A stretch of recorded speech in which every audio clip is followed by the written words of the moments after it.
895-8000. Isn't this a sports show? 1999, Mike Maslowski, Yep, who I believe linebacker. came to the aforementioned high school that I played football at. Yes. One day, randomly, I don't know. Went on to star in Monsters, Inc. Almost entirely. I broke Josh. I can't do this radio show anymore. This is Almost Entirely Sports with Joshua Brisco. I simply can't. These are hostile work conditions. I can't be forced to work like this. I can't be forced to work like this. I am just sitting back in my chair staring at the sky, hoping that God's hand comes through the ceiling and takes me home. Take the show with you by listening on the Sports Radio 810 mobile app at 810WHB.com or by searching for Almost Entirely Sports wherever you get your podcasts. I think the reputation of this show, because of you, Rudy, has increased? been... No, I think, Rudy, that Trending up? the reputation of this show, because of you, has been sullied. This is Almost Entirely Sports on Sports Radio 810 WHB.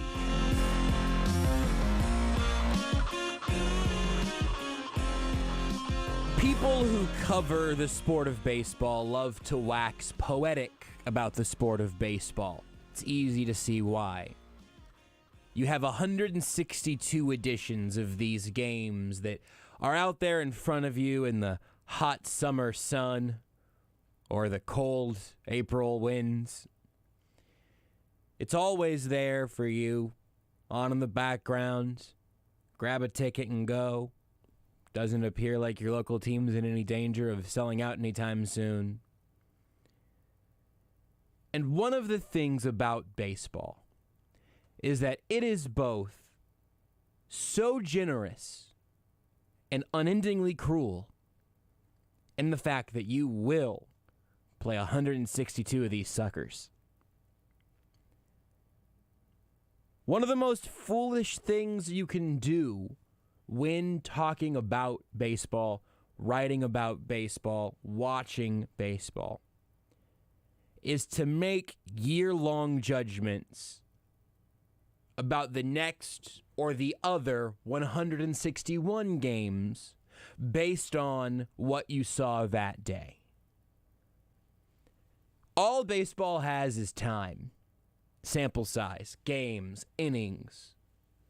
You have all the time in the world because baseball, more than anything else, is always on. So don't overreact to individual games. Don't set your hopes too high or your expectations too low, because in baseball, you've already got a couple of games in your pocket and you have literally 158 of them to go.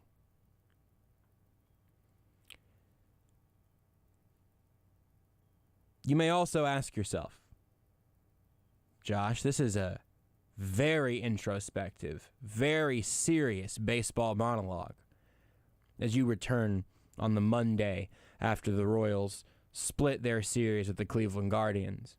After the opening day game, we sat down here on Thursday. I told you how good it felt to be excited about baseball again.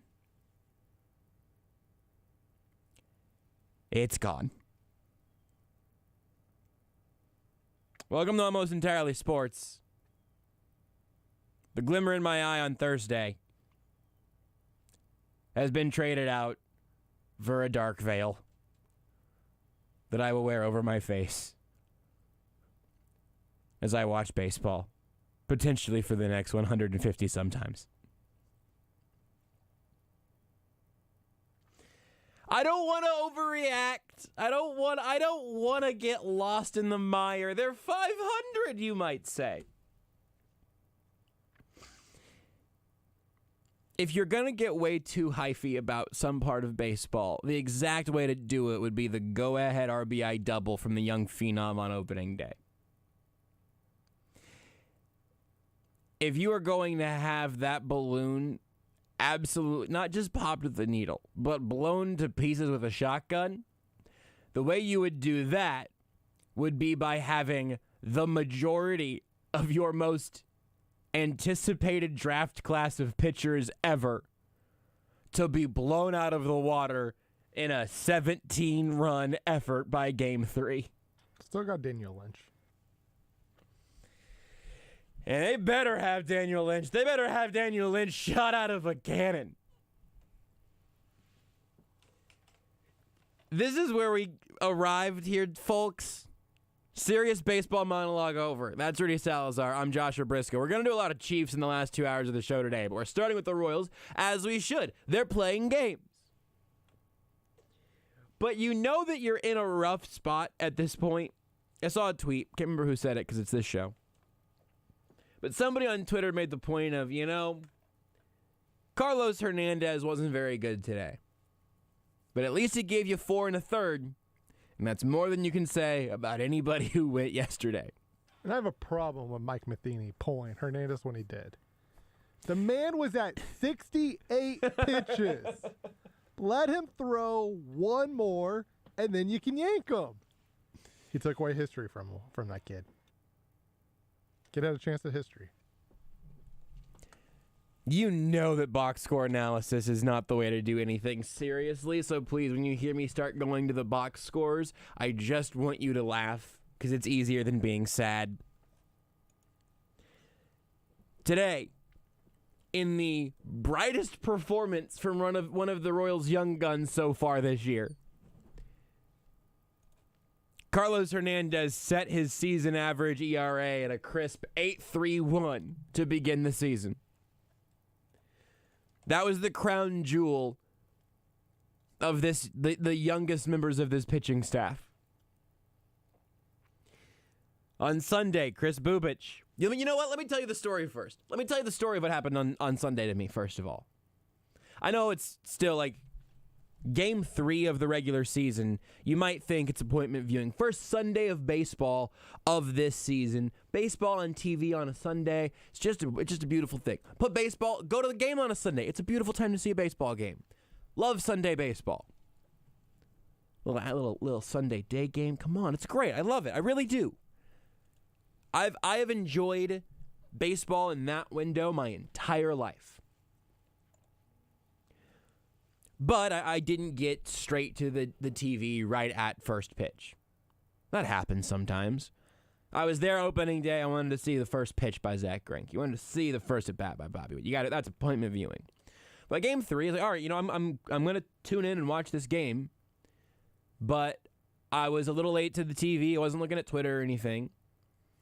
So I flip on my TV. I think it was like 1:30. I don't remember what the actual timeline of it all was, but what's important is what I do remember, which is that I turned on the TV. I went, that's not Chris Bubich. Oh, they're already down 2-0. Does that say Clark? With an E, by the way? Oh, it's 6-0. Looks like my afternoon just freed up. That was, I turned on the game. I missed like the first 10 minutes. It's not a mystery movie. It's a baseball game. You can miss any 10-minute stretch of a baseball game and have a 95% chance that you're not going to miss anything. Baseball has 10 minutes of boringness built in all the time. It just happens. It's part of baseball. It's great to have it on the TV while you're playing, freaking Pokemon Go on your phone. That's just for me and Rudy. I don't know how many people are playing Pokemon Go on their phone. Anything good from the Mudkip Community Day, Rudy? Kind of forgot about it. That's fine. I also didn't want. I remembered some of it, and the new rules. You really got to get out and walk, and I was not feeling it at that moment. I was like, I'm tired. I caught one shiny from a scripted encounter, Ooh, nice. So it's guaranteed to be at least a 2-star. Pretty solid. Was a 2-star. Of course. I don't think it gave me a 3-star literally all day. I'll double check later. I got hosed. I gave Pokemon 99 cents to give me a bad time for 2 hours. How much does it give the Royals to give you a bad time? I don't know if you want me to disclose my ability to watch Bally Sports. I'm fine with it. I've talked about it on air before. I'm going to put a pin in that for later. I only lost time. And the truth is, I really lost about 10 minutes. Time is money, Josh. Time is money. I don't know how much 10 minutes is worth to me. Probably about one Pokemon Go community day ticket. A penny for me. Probably get you a pretty good rate for that. On Sunday, we'll come back to today's game. I watched today also, and it had moments that made you feel a little bit better, but it's still gross. On Sunday, Chris Bubich rolls out there and just can't. He just can't. 2 walks, 3 hits. It ends up being 5 earned because of the follow-up grand slam given up by Taylor Clark, right? I don't know if I want to give him his first name. I might even take that E from him. Taylor Clark with the knee. So Taylor Clark rolls out there and is like, "Here, man. Here's literally a mop. Like, just here's a mop. Just try not to give up a grand." Well, all right, Taylor. Thank you for playing. So he rolls out there. Chris Bubich's ERA right now, by the way. You want to talk about just narrowly missing history, Rudy?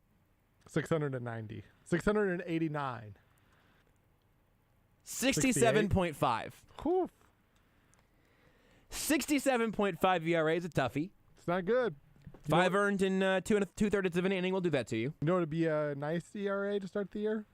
3? 69. Oh. Be pretty nice. It'd be nicer to be single digits. Would be nice. You gotta start somewhere. Set the bar low, make it easy to get over it. That ERA can, I promise you, that ERA will go down throughout the course of this season. So if you think about it, Chris Bubich is going to do nothing but improve. Wow, I love that. I love that. It's all about your mindset. I think this was a calculated decision by him. He was like, "Hey man, if I just start off real bad, then the rest of the way I can be like, well, these are all my starts minus that one crapper I had at the beginning." I like calling it a crapper. I don't know why. Usually that's how you would, that's a slang for like a literal toilet. I kind of like calling a start a crapper. A start like that. That's not out there and threw a crapper. Greinke and Keller did not have that. Even Carlos Hernandez, who wasn't great, didn't have that. So then Jackson Kowar comes after Taylor Clark on Sunday. He gets you through 3 1/3. Only 1 walk. Struck out 4. You'd think, with the information you've had so far, you'd think it was all right. They didn't give up 11 hits. And 7 earned runs. That fastball is so straight. That fastball. Oh, boy, there's a lot of jokes with that one, huh? It does not move at all. It is honestly, in today's baseball, in which every pitcher throws a pitch that just moves like a foot, even bad pitchers.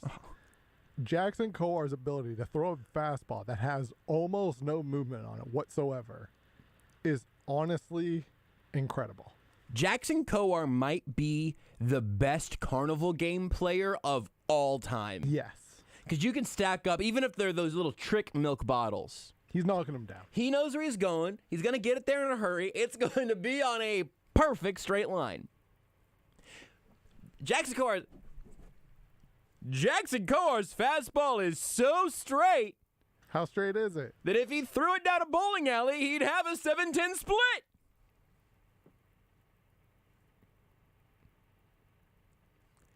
Jackson Kowar's fastball is so straight. How straight is it? That it's trying to take away rights from other people.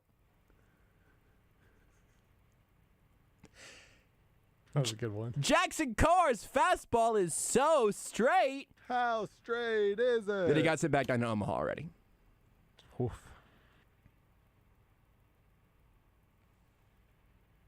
There was a time, not that long ago, when he was like everybody's pick to actually be the best pitcher of this group. I do remember that. Because there might be incriminating audio of me somewhere. On paper, he checks all the boxes. Like he's 6'5", he's got the tall frame. His fastball's in the mid-90s. He throws a great changeup. He checks off everything. And then you see him pitch. And again, the fastball is so freaking straight. Like it is. How straight is it? It is impossible for a hitter to not hit it. Because that's the thing, right? It doesn't matter how hard you throw it. If the pitch is not moving at all, major league hitters are going to hit it. And it's just, it is wild to me how you can just tell by watching that there is just no movement whatsoever. No tangible movement. Technically, it is moving because all pitches move some. There's no real tangible movement to that fastball. The movement is from the mound to the glove. Yeah. It moves along that plane. Yes. You might go, guys, please stop harping on Sunday's game. We just got through the 4th inning. Well, obviously Sunday's game was a good chance for other young pitchers in the bullpen to step up, right? A rotation spot might open up soon, so you'd like to think one of the other young guys, ideally one who is obviously, I assume, spent all offseason working on a third pitch. First of all, I hate how you just erased Gabe Spire from Sunday's effort. Who? Franchise pitcher Gabe Spire. I think that's my plumber. Call 888 GABE. Gabe Spire came out and dealt for an inning and 2/3. Gabe Spire's not bad. 3 strikeouts, 1 hit. Yeah, no. Gabe Spire's actually fine. Ace. No slander for Gabe Spire tonight. Lefty. And then you get your three straight from Brady Singer. Comes in for a clean inning. Just takes the 7th, 8th, and 9th. Totally low pressure situation for Brady Singer. No pressure. You're down by 1 billion runs. Just go work, like, at all. There's some places where we can walk some of this stuff back that I'll get to in a second. But then Brady Singer comes out, and it's just not very good. And I think that might be where certainly the Brady Singer bullpen experience ends up. Where, again, just box scores for the sake of your number shock, and then we'll spend more time throughout this whole week getting into the why of how he got here. But he ends up with a few strikeouts. He only walks 1. But over the course of the 3, gives up 6 hits, 4 earned runs, help of a homer. Nothing special. Nothing even really. I don't know if there's anything encouraging outside of Gabe Spire all of Sunday. And that is a game where you end up with double-digit ERAs. Again, please don't hear box scores as final analysis. But you get double-digit ERAs from 3 members of your best-case scenario future starting 5. Maybe it's not realistic. Certainly at this point it doesn't seem realistic. But there is a world where it's these 3 guys, Daniel Lynch and Asa Lacy. Like, that was somewhere in a dark room at Kauffman. Dayton Moore and Mike Matheny and JJ Piccolo had like a little whiteboard that just said, like, no one else read this, but open it up, and you have those 5 guys in a 5-man rotation. And they just went, okay, but what if they did all stay healthy and they were all good? What if? Not only do I think that whiteboard doesn't exist anymore, I think that whole office space has been condemned. Like, it's just a storage room now. And like it's one game, but it's also continuing on all of the worst trends of what we saw most recently. Yeah, and like with Chris Bubich, and maybe this is just like favoritism, whatever. Like I like him. Here's the thing: sometimes you're gonna have starts like that, especially a guy like him who is not like nobody's ever thought, well, if Bubich figures it out, he could be at the top of the rotation. Right. Guy. No. He is a 4 or 5 starter, and 4 or 5 starters have starts like that at times. Now we've seen Bubich when he's feeling good, he pitches well. the discouraging sign, to me, is just the fact that Jackson Kowar still throws the straightest freaking fastball, and at the major league level, that is just gonna get hit. It does not allow you to play off of your changeup at all. And for Brady Singer, Lesky mentioned this he said this morning in his newsletter. He hits a batter. Yep. Indians, bench kind of starts getting on him a bit. Guardians. I think it's Commanders, and then he just falls apart. Which again, right, it's that sign of every time, like we saw this last year. It's not just that Brady Singer doesn't have a third pitch, which is a problem, but every time he faces like a little bit of adversity, he just starts to spiral. And it makes me think like we all joke and love him fighting the rain, but also like maybe that was a sign that, again, with like a little bit of adversity, that he starts to spiral out of control. And certainly not in a good way, just based off what we've seen so far in the big leagues. Right? And it's like that, again, Bubic, not great. I think it's what you can expect from Bubic this year. You're going to see some of those starts. You're also going to see some starts where I forget which start last year where he almost threw he had like a no-hitter through 7 or 8, right? Like he dealing. You're going to see a wide spectrum there. But Jackson Kowar hasn't figured out how to get any movement on his pitches, and Brady Singer still can't throw a third pitch and still can't deal with adversity. And that more than anything is the biggest issue, right? Because if you can't deal with adversity, it doesn't matter where you're at. It doesn't matter if you're pitching if you're coming in out of the bullpen in the 5th inning, if you're starting games, if you're the closer. Like if you can't deal with adversity, you can't pitch at the big league level. You just can't. Brady Singer, you'll hear called a bulldog more often than he is called a starter at this point. And I don't even know if he's a bulldog. Everyone calls him a bulldog. They do, but if he's you can't, a bulldog. But like if you can't deal with adversity, you're not a bulldog. Fair enough. A bulldog is like somebody who takes that stuff head on. To be fair. And again, I get it why he gets that nickname, that moniker, because we watched him literally try to have a fight with Mother Nature, so I get it. But I think it's a facade. I think it's just, I don't think that's him. To be fair, when's the last time you saw a bulldog in real life? Because they're a feisty-looking little guy. They are. They'll wolf at you. They do. I've never had a bulldog actually be mean to me. It's very true. They're very good. They're pet very a bulldog. good dogs. Rolls over. Pet a bulldog's belly.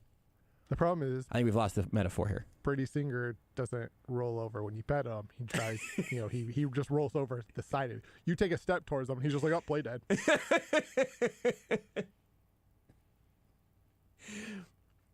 I don't know if we can. I'm probably being a little too harsh. It feels harsh to me. But also, we've seen this is like 2+, especially with Brady Singer. This is now 2+ years of evidence. That's right. And I know the first year was a shortened season. He was on that team from start to finish. If you want to say it's 1.5 at this point, approaching 2, whatever. Point being, we're in the 3rd year of Brady Singer in this pitching staff, and he looks like the exact same pitcher we saw back in 2020. I wonder how many guys you could say that about on this staff. Welcome, we finally done it. We're 1 series through the season, and Cal Eldred's name has been welcomed to the show. I don't know that it's his fault. I don't know what these pitchers would be if they were somewhere else. Another thing I'm going to steal from Twitter from Sunday, something I know he said this sentence on the show last year. I don't know that he's making it worse. But do you have any evidence that he's making it better? Nope. Or frankly, that anyone in the Royals organization right now is making it better?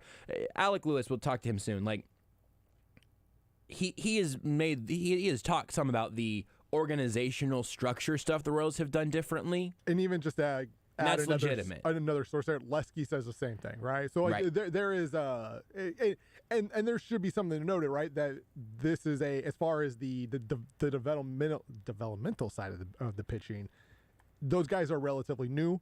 The reality is, and they're honestly, I don't know how much they're actually even working with guys like Brady Singer and stuff. I think they're working more with the minor. I'm sure they're in spring training together, right? They are obviously communicating. There's some working. But there's a good chance we won't really see the benefits of those guys, of what they're doing for another year or two, hopefully with, other younger pitchers coming up. And which it appears some of the other younger pitchers in the system are going to have plenty of chances because the guys at the big league level can't get guys out except for Brad Keller and Zach Greinke.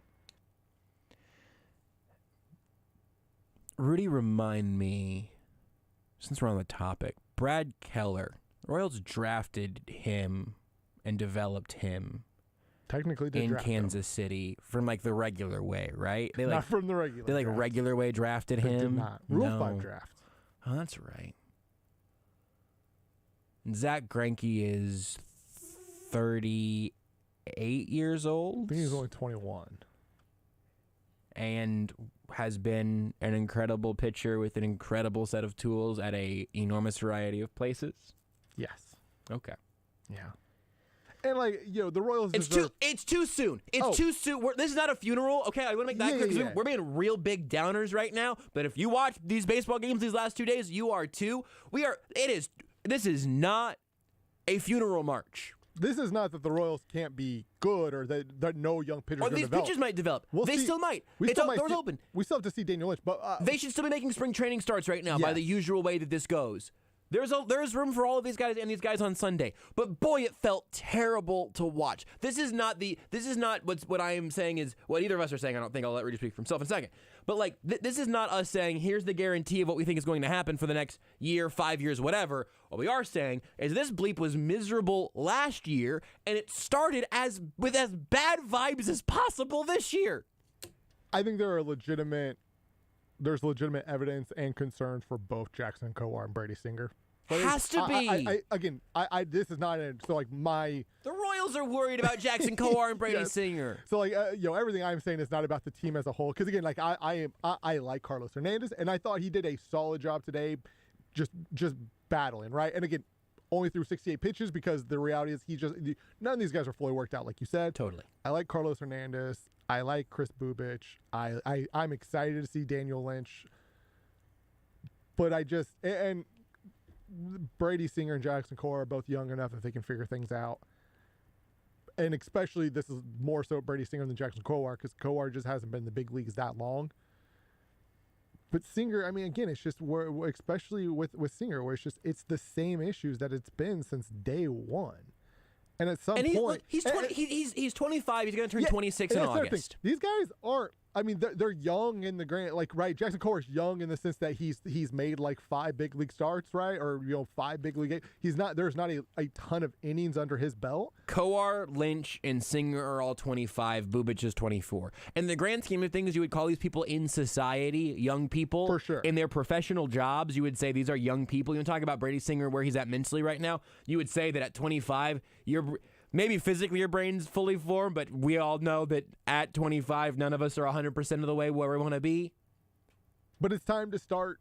In baseball years, your development should be not necessarily. It doesn't have to be done, but it needs to be close. And also, and again, this is to me the problem with Brady Singer is it needs to be promising. I haven't even seen the development really start because That's right. we've heard all of this stuff, right? Of his refusal to really change anything because hey, this has worked for me, and I understand it, right? You see this with a lot of players, like I do things this way and it got me to the big league, so why would I change? I understand that, but generally most players at some point when they struggle realize, oh, I can't keep doing it this way because it's not working, and so you adjust because that is what baseball is all about. And Brady Singer just to what we see in the public has just refused any of it. Here's what I want. Here's one note I want to put right. I want to pin on that before people have the chance to turn this. Before they have the chance to turn the channel. Before we take a break or anything. What we don't know, to be fair, is if Brady Singer has refused to do that, or if no one has asked Brady Singer to do that. Very true. And that is one thing where, again, what we can say pretty definitively is that the product and the public-facing process for really all these guys, and again, you make the point. And I feel for Jackson Kowar because Brady Singer has had some ups and downs. He's had some good moments. The Jackson Kowar experience has been maybe we can see if there's a comparison. I'm not sure I could find a game log for a young pitcher having starts this bad out of the gate. Like Kyle Davies. I just assumed Kyle Davies because, boy, Kyle Davies was a rough experience. But, man, I'll also say, when Kyle Davies had a couple of games a year, when he put it together, oh, boy. I'm going to pull up Jackson Kowar. Host River was not that bad. Like he obviously as a whole was not a good starter, but I remember the same season Hochevar had an 89 pitch complete game and a 17 strikeout complete game. And that was in the middle of a year when she had like an ERA over 5, you know? So it was like he wasn't good that year, but he put together some amazing moments. We just haven't seen that. Just haven't really seen anything from Kowar. And it sucks because again, he checks off so many boxes, right? He throws a fast fastball, and his changeup might be the best in the system. But he can't really use his changeup because he can't get his fastball across the plate. Kowar last year, 8 starts, 9 appearances. I feel like he had like one solid appearance. Like decent. I'm gonna go game log in a second because again, pitcher wins is like almost as bad. It's right there with like quarterback wins as a stat. It's not 9 appearances, 8 games last year. 0-6. Not winning as a pitcher is not always your fault. No. Losing as a pitcher, bad sign. I wonder if that's a take. I wonder if that, I just said that and it felt good. Yeah. I wonder if that's analytically sound if you say that for pitchers, losses are more important than wins because it is easier for you to have a positive no decision than a negative one. It's still obviously implied. That's still about your offense you're going up against. So that's probably what you'd have to look at is just like runs per game in your starts. But Jason DeGrom or he gave up 38 earned runs in 31 and a third innings. Yeah, we can use that one. DeGrom is a pretty good like reference of his record has never been like or rarely is outstanding because you just look at so many seasons where like in his starts the Mets score like 2 runs a game. It's like, well, of course he's not winning a ton of games. Yeah. But even in those situations, he generally has more wins than losses. Now, it might be 11 wins and 9 losses, right? But usually I would say if you're a good pitcher, even with the worst offense, you will probably find a way to be close to 500. That seems reasonable. And I'm not trying to 0-6 is not close. And it's I'm not trying to be Mike Wilbon on it or anything. And it's different if you're a reliever because you just you can lose a game literally every day and you can almost never win games. So like if you have a winning record as a reliever, that's weird. As a starter versus reliever, that changes a lot. Yeah, it's interesting. It's just I kind of feel for Jackson Kowar because he hasn't. I think you're right. I think there was like a game last year. I feel like he got sent down, called back up, and in his first like appearance back, it was like, oh, this is okay. It's just been a really, really difficult go. They won a game that he pitched 1 inning in, so that's not it. Holy cow, man! Here's your stat. Again, I mean, this is evident by the win thing, and this isn't the way to do it. But the Royals have not won a game that Jackson Kowar has started yet. The only win, and again, this is also why I feel bad about this for Jackson Kowar. He's not trying to do this. But the only win that he was a part of as a Kansas City Royal who played in the game, He pitched 1 inning and gave up 5 earned runs. They won that game 10-7. It was Rudy. You're right. It was September 1st. He got sent down after all 3 of his terrible starts in June. Just bad. Horrible. And then he came back, and it was 6 innings, 2 earned runs, 5 hits, 6 strikeouts, 3 walks. And then after that, it was back to 6 innings, 6 earned. Yeah, and it was like, oh, that that's not too bad, like right, like he cut his ERA in half, and I was like, oh, okay, and then just right away. You know when you I got that wrong. When you give up 6 earned runs in 6 innings and you lower your ERA. It's bad. That's bad. You've been bad. He did start the game, that 10-7 game, by the way. I just saw 1 inning pitch, and I mean that was his relief appearance. No, he had a 3-inning relief appearance. That was right before he got sent down. That was the start. That one inning game that the Royals won, he presumably gave up 5 earned in the first there. Yeah, maybe he came out for the second and didn't record it out. Yeah, it shows that he came out in the second, so 1+ innings basically. My question at this point. And I'm not rushing the judgment on Jackson Kowar. Honestly, I'd rather watch him pitch than some of these guys that you simply don't expect to be here. And also that much longer down the line. Brady Singer. Absolutely. Like, I just keep throwing him out there because what else are you going to do? Now, if a young guy comes up through the system, if it's Jonathan Bolin or Austin Carr, whoever, if one of those guys is ready, or Asa Lacy, then you can make that decision. But as of right now, keep throwing them out there. Got to figure out what these guys can do. My fear for Kowar, with that being said, I do think Bubic will have an okay season. I don't know when we'll see Jackson Kowar again. I thought Lesky might talk about this when we had him on last week. I'll ask him again about it this upcoming week. I think he's going on with us on Wednesday. But one of his preseason predictions was that one of these young pitchers would get sent down and not get called back up this season. I don't think he expected that to happen in April.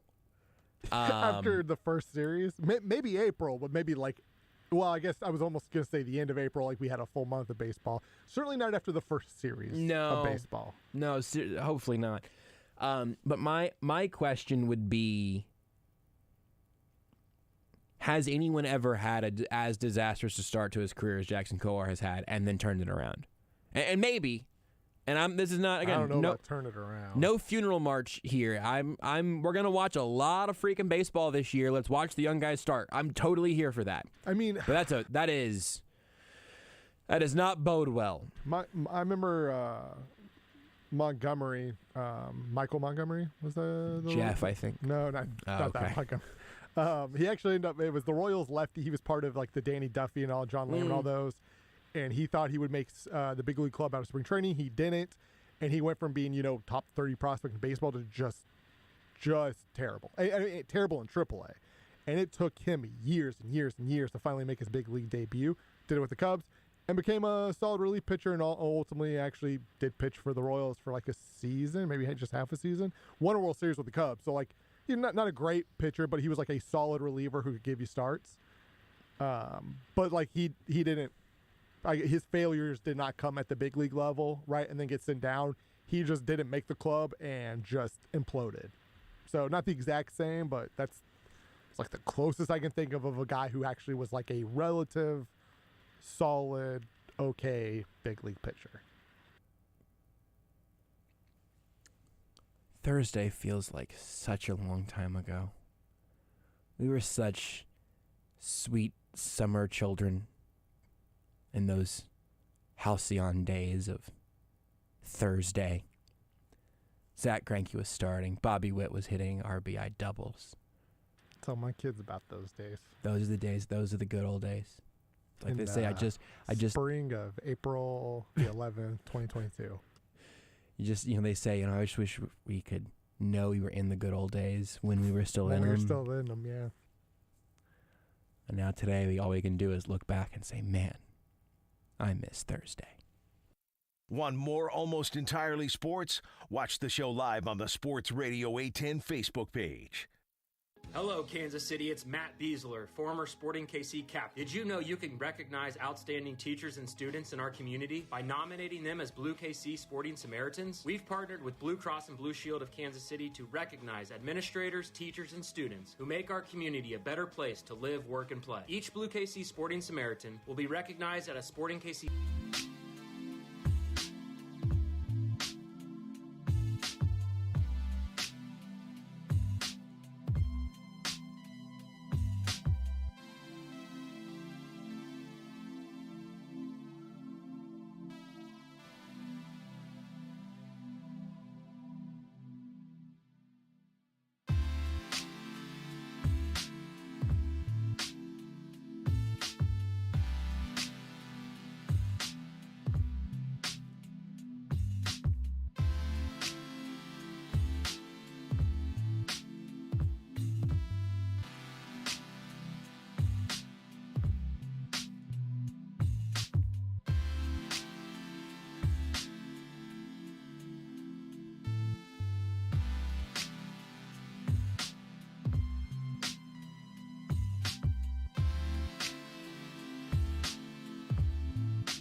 This is Almost Entirely Sports with Joshua Brisco. The Royals have a chance today to have the worst offensive stretch in the history of a game that's been played since Jesus was here. On Sports Radio 810 WHB. Two things during the break. One is that I just started going through Royals draft history. It's not great. It's not great. Also, shout out to Frank Mazzucato, who I think we figured out his name is not pronounced the way that I just... Mozzarella? It's not. It's definitely not that. I think that might be racist. I'm just, I'm worried about Asa Lacy. I'm worried about Frankie M. I'm worried about every place the Royals got to this point. Why don't my new strategy here is that the Royals should never draft a pitcher ever again, but they've got to get way more comfortable with trading away up-and-coming prospects for starting caliber pitchers. You're probably going to have to pay those guys. John Sherman's going to give us the downtown ballpark that apparently no one's going to buy tickets to. That's unfair. People aren't buying tickets to Kauffman at the moment. I don't mean to put Sterling on blast. I think we talked about this actually. We talked about this in the home stretch. He was disappointed that it wasn't sold out. I was like, dude, the game was never going to be sold out. The weather sucked, and the Royals sucked. Even with the excitement of the season, you have to be good. The only time I've seen opening day sold out, I think, and I'm not even 100% sure it was sold out. I just assume it was sold out. Was when they hosted the Mets in 2016 after the World Series, because it was Ring Royals, Day or Mets, Ring Day, yeah. right? They just won the World Series, right? There was excitement. That might be the only time I've seen that place sold out. So I was trying to decide how much I want to explain who this person is and what. It's just convoluted. At some point, I may go back and actually give full credit to this person. But I was talking to somebody today. Just a long, convoluted back, so we don't have time for all the things that have been going on in my life over the last week. You can call out Sam. It's fine. Nothing to do with anyone named Sam. McDowell, obviously. Bleep that guy. But that exact topic came up with the person that I was talking to today. And it started under the topic of, can you believe how bleeping hard it is to watch the Kansas City Royals in 2022? And let me clear this. Josh is not saying because of they're bad, they're hard to watch, physically. Logistically speaking. You cannot find them on your TV. And the only place you can actually stream them is if you have DirecTV. Not on cable, not on an antenna, not on YouTube TV, nope. Or Hulu's live deal, or Fubu, or Sling, or MLB TV.TV Dish in your area, not in Dish. Yep. The way for you to watch the Royals play baseball is to either have... Cable's not true, because Spectrum has it, right? Yes. You either have cable, DirecTV. You either have a cord in the era of cord cutters. There are a couple. I think Xfinity as well. So there are cords. We're gonna call them cords. There is the only way you can stream them is through DirecTV's just streaming capability, right? You go to DirecTV Stream. I've read some ads for DirecTV Stream before. You can stream on DirecTV Stream. Now, of course, you can go to their website if you have one of these cable providers that has access to the game. The funny part is, I'm pretty sure they will show you a Dish login, and you can log in. It's just going to tell you that, sorry, your cable provider no longer, provides us. Something awesome about the Bally app that I've discovered, by the way, is that if you are watching if you're watching the game on your browser, and then all the time I have stuff up. I've already done this. This happened to me twice now in 4 games. I have the game up on my second screen on my computer, but I'm gonna go walk out to the kitchen and make lunch or whatever. So I pull it up on my phone to watch. Just put it on my phone. I put it in an earbud or just let it go through the speakers, whatever, and watch it there. It won't let you stream it to 2 different screens on the same account. It'll give you an error message trying to watch it on your phone if it's on in your browser in your office. I just want to watch this. I just want to watch this this bad baseball game. I just want to watch that 20 feet away from where I was originally watching it, just in case something good happens. And I can't. With that being said, guy I was talking to about this today made the point of, you know what is a hard time to hook people, a hard way to hook people into wanting them to go see you in person at the K, going to want to watch your favorite baseball team in person? If you don't know what you're watching or who you're watching, because watching the games on TV, the other 150 times you might want to watch them on TV, if you try to go to a bunch of games at home, so you're going to go to half a dozen home games, you try to watch 150 games on TV, what if you just can't? What do you think there's a lot of 7-year-olds stoked about Andrew Benintendi starting the season off hot? You might not know who he is if you have been a cord cutter in his time in Kansas City. One Royals hitter who's actually been good. Because, boy, this offense is not hidden. But it's hard to watch him play baseball. When, again, on the inverse, we talked about this several weeks back, Sporting and their struggling product is... Not been a good year for Sporting. Not been great. Not great. I did sound off last night on 41, and they ran the clip. I hadn't seen it yet. They ran the clip of Peter Vermees, which is terrible, awful, horrible demeanor, bad everything. We stunk. It was awful. And my impression of Peter Vermees there was just more lenient than actual Peter Vermees in that clip. Vermees was not happy, and I think some of those players might be on their way out. And you know what? If I want to watch Sporting lose, very easy. I've got 15 ways to do that. So if your attendance isn't great, maybe consider that a large portion of your fans, and particularly your disproportionately younger fans, have to be shoved through 3 different hoops. I'm just going to say, as an example, maybe they had to get their friend's dad's login so they could access all of that without having to use a VPN and a site that's going to give them malware. To watch Jackson Coar get sent back to Omaha.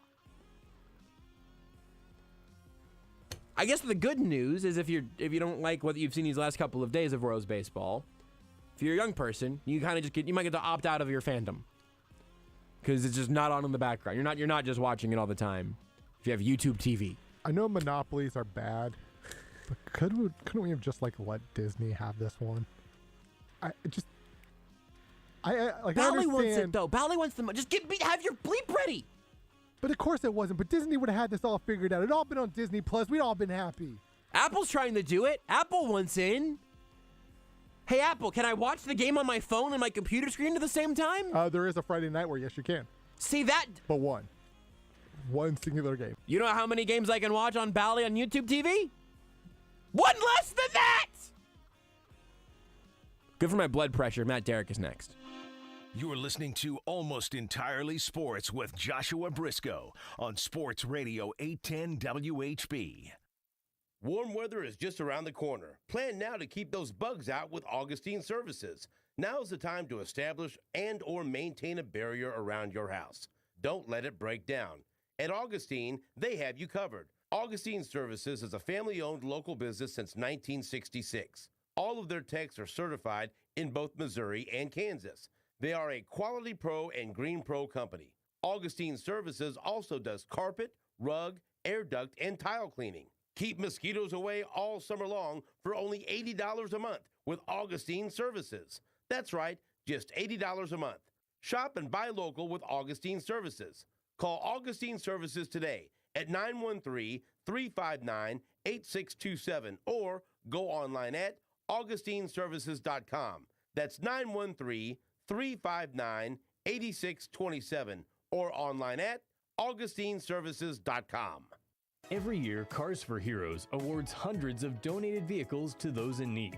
For some, it's an accessible van that allows them to take a family member who uses a wheelchair out for the first time in years. And for others, it's just a simple car that can get them to work and doctor's appointments. If you know someone in need, you can apply or you can help by going to our website at carsforheroes.org. That's cars4heroes.org.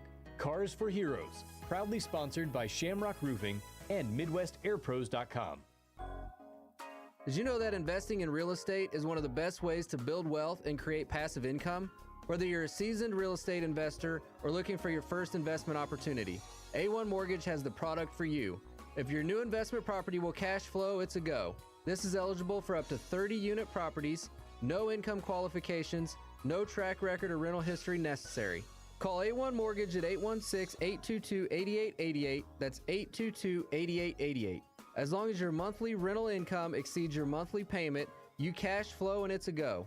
Let the experts at A1 Mortgage help you build your wealth. Call A1 Mortgage 816-822-8888. That's 822-8888. Or apply online at a1mortgage.com. A1 Mortgage, making your dreams a reality is what we do. A1 Mortgage Group, LLC, a Kansas and Missouri licensed mortgage company, NMLS 268370. Terms and conditions.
You're listening to Almost Entirely Sports. Byron Pringle was born before you were. Yeah. And Byron Pringle was born when I was a junior in college.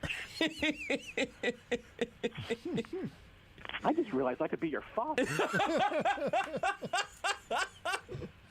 I mean, my social life would have had to have gone much, much better. With Joshua Brisco. Dad? On Sports Radio 810 WHB.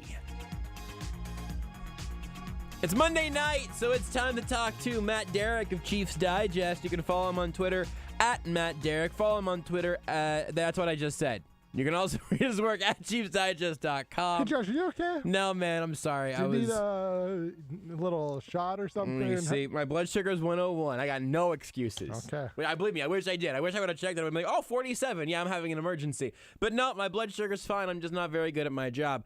Unlike Matt, who is, so excellent at his, Matt, that's why, of course, the first question for you today is that I would like to know how many iterations of Wordle you are now regularly playing on a daily basis. Let's see. Regularly playing. I haven't played Octogriddle today, but I would include that as a regular. Sure. And so quintessential, Wordle, Quordle, I think 4. Are you? I played Spelling Bee for the first time today too. Oh, wow! That's not exactly Wordle, but I'm expanding my horizons. Rudy just made the point that the Octwordle sounds like something you could get from McDonald's, which I think is great. Yeah, the 8 Octordle is. I don't think I've said it the same way once ever. By the way, Octodurtle is a little much for me. The 16 Septurtle or whatever it's called, overwhelming. But Quirtle, regular Wordle, I really like what's the shuffly one called? I like this one. Quintessential. I like Quintessential. Quintessential is fun. It's a diversion. Yeah, it's just a little. What did you? Let me say that. New question. Right now, all Wordle iterations go away except for one. Which one are you keeping? Ooh, which one am I keeping? Man, that is a good question. You talk through eliminate early, whatever you got to do here. I don't know if I have my answer locked in yet, but I think I do. I mean, I would probably drop Wordle just because it doesn't take very long. Mm-hmm. I mean, I know it's the OG. Mm-hmm. You wouldn't have everything else without it, but it's just Quordle is a little quirky at times. That gives me some pause. I mean, every once in a while, I'm like, okay, they clearly put in the Oxford English British version, not the American version. So, you know what? I'm going to go with whatever we're choosing to call it with the Octo Duo Griddle. Wow. Because that one, at least, that's a good 15 minutes. For sure. It's a good break. It's a little bit longer than Wordle, but, it's not going to tax my, knowledge too much or, make me, curl into a ball and die and cry like, the 16 and the 32s. So give me the 8. Yeah, I'll take it. I did hop in on Quordle today when you mentioned earlier that the sort of British twang to it has been a challenge, and I did get the word in the top right relatively early on, despite it being very odd. And then I saw that, was like, that must have been the one that Matt was talking about. And then I actually have stopped. I've got 2 of the 4 like several hours ago, and now it's just in a Chrome tab on my phone, just sitting here. I didn't get a great start on the other 2 words, so I think I've started leaving them unfinished, thinking maybe I'll go back to them later, and then I forget, and then I do it again the next day. Well, see, I can't remember which location it was yesterday, but I guess it's in the past, so we can, Oh, yeah. Lorry is a very British thing. Because we don't use the word lorry to describe trucks. No, that is exclusively British. That is exclusively, and I would only, the only reason I know is because my wife is subscribed to BritBox, and so I've watched enough British television in the pandemic era that I can speak legitimate UK English now. But the one in the top left today, don't think would have been in an American Wordle exclusively. I think that one once again is telling its international clues. I only have 3 yellows in that one and 0 greens. I feel like that one's gonna get me. I don't feel good about that. Yeah, I don't know. I do love that you, I think, are the biggest Wordle-holic, I suppose, of anyone that I know, and that your dominance in those games, is clearly reflected in the excellent work you do as a writer and a reporter and even an editor, on Chiefs Digest and all the other work you do. You're just a man. You're a man with a vocabulary, and you know your way around some letters. Well, but see, you are the ideal partner with this because you've been bouncing them back at me. I mean, you introduced me to Quordle. I think I introduced you to Octogirdle. Definitely. Yes. You then sent quintessential at me, so now it's my turn. I got to raise the stakes here with something. We are like the opposite of accountability partners, how you want to have like an accountability partner is like, hey, listen, you got to stay off the sauce. Like, all right, okay, let's stay in touch. Yeah. And this is like, God forbid one of us becomes addicted to heroin one day. I know, it'll be terrible because apparently we're both very easily peer pressured by each other. And instead our texts are just like, oh, I found a new Wordle. Oh, Matt. Whatever you do, Matt, the diabetes is not worth it. See, that's what I'm thinking. I mean, I need to be as addicted to caring for diabetes as Josh is because my blood sugar is all out of whack. I was telling Rudy during the break, I'm in a transition period of my little Omnipod that I was using, and I'm now back to just poking myself with the needle again for, I think, probably a week or so. And nothing dissuades you more from having one of those oatmeal cream pies than the idea of, well, if I poke myself with a needle now, I can eat that oatmeal cream pie in 20 minutes. It's like, that doesn't do me any good. Like, I'll just have I'll have another cheese stick, I guess, because I can eat that now at least. See, I need to have that discipline. I need you to. This is where we need to hold each other accountable. Forget Wordle. I mean, I'll tell you what. I'll just give you some needle caps. I was going to say, I've got this figured out. You just go to Amazon, buy like a bulk of like 500 needles. Yeah. And you just train yourself that you have to poke yourself, with just a an empty needle. If I got poked with a needle every time I ate pasta, that would help me immensely. Yeah, I mean, I don't think that we've created a healthy world in a psychological sense, but maybe in a physical one. I don't know. I wouldn't recommend that as a choice, but when it's what you got to do, it's what you got to do.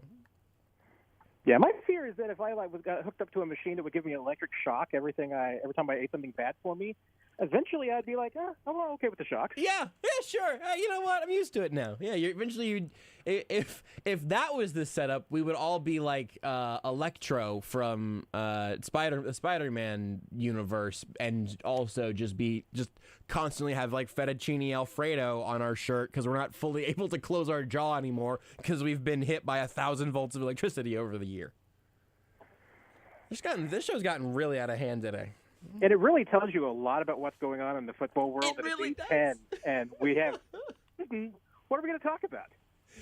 It does. We did a full, very serious hour of baseball talk last hour, and I don't have it in me to do that again. So we yelled and complained. It was basically yelling and complaining about baseball and all of its many issues. And yeah, I mean, it's been a quiet stretch for the Chiefs. Like I'll grab the steering wheel and yank us over towards the draft stuff in a little bit. But is there anything to this point over the last couple of weeks since we talked last on this show, like any of these little movements? The Tyrann Mathieu story, as told to Sam McDowell, we talked about on this show a couple times now, is interesting. I don't know if it changed the landscape of anything. Has there been anything new in your eyes, new and meaningful in the last couple of weeks, non-draft division? I mean, I don't think since the last time that we talked, not really. I mean, there's probably been a couple of little, small additions, kind of below the radar signings and everything, that to me are just a little bit more of Brett Veach kind of rounding out the roster a little bit, but which you got to do. But there's nothing that's really moved the needle to say that the Chiefs are significantly better or worse. Or the Tyrann Mathieu story was brilliantly told and reported by Sam McDowell, but I'm not sure that it really told us much of anything about the Chiefs. It may have just, kind of reinforced a couple of the things about the business that we already know. But no, I mean, we've had a real quiet before the storm. I mean, it's going to start picking up at some point, and when it picks up, it's not going to let up. And I'm surprised to a degree a little bit just how quiet it has been. Yeah. So when you look at just simply where the Chiefs stand at the moment, again, like not yet getting into what this draft may bring or who you like or how these boards might shake out. And you got a mock draft up on Chiefs Digest. People can go check out ChiefsDigest.com. I promise you we're not going to go all the way through because you also picked all of your 7th round picks because you are a champion. So we might not talk too much about who you took at 251, but people can go check that out at ChiefsDigest.com. But when you stand here right now, what is the story? Is it making up for the loss of Tyreek Hill? Is it overturning this defense? Is it something else entirely?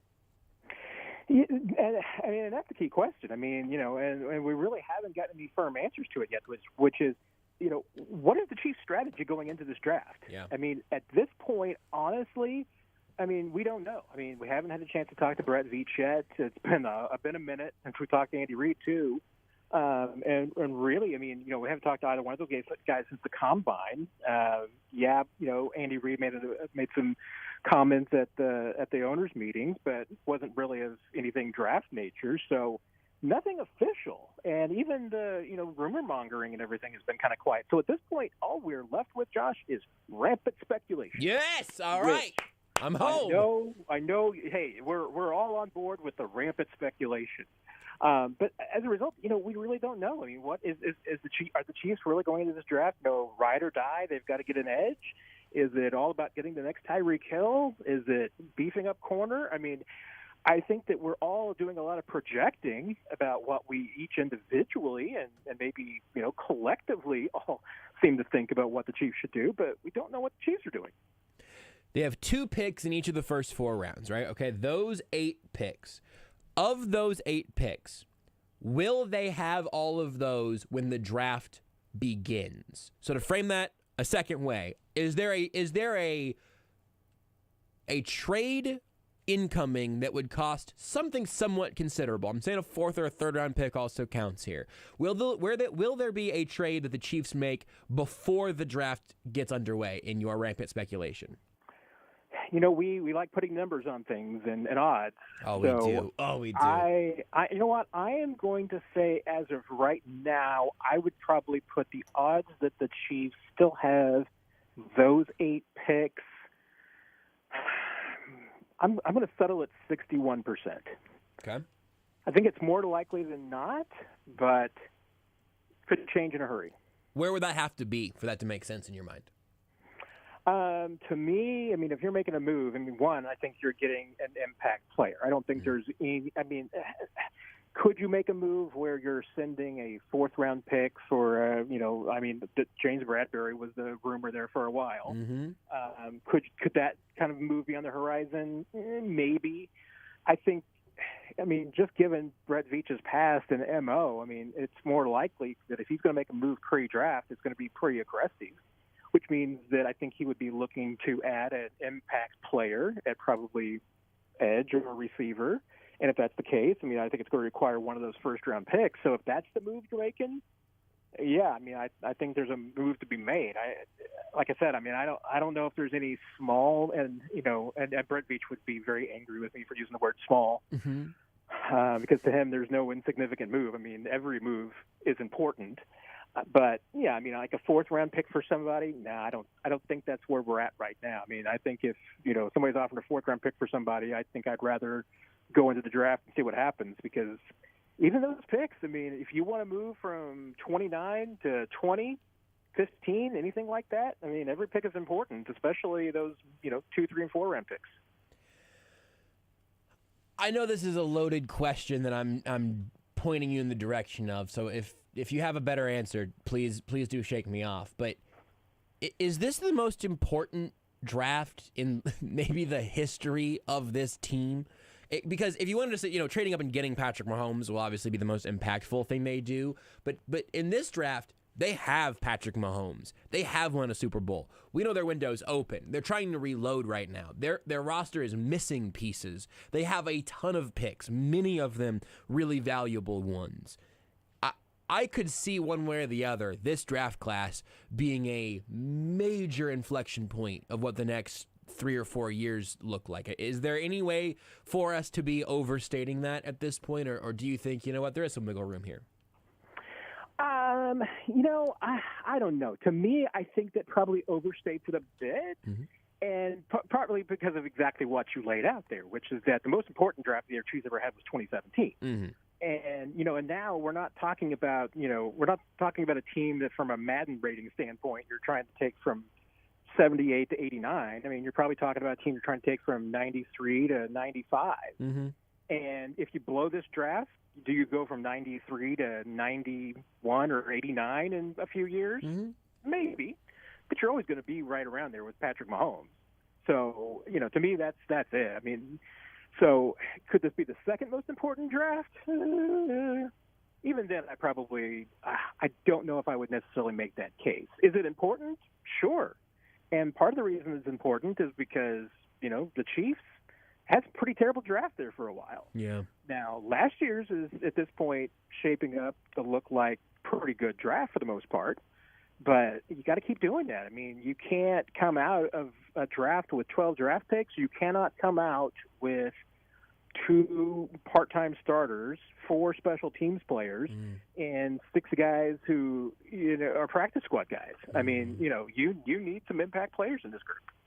It's funny looking at 2017 now, and everyone's going to hear me say this, and then I'm going to sound like a lunatic, and I just got to ask everybody to give me a chance to work my way back. That 2017 draft class is not good. It's funny because it is like getting a PlayStation 5 and then cabbage for Christmas.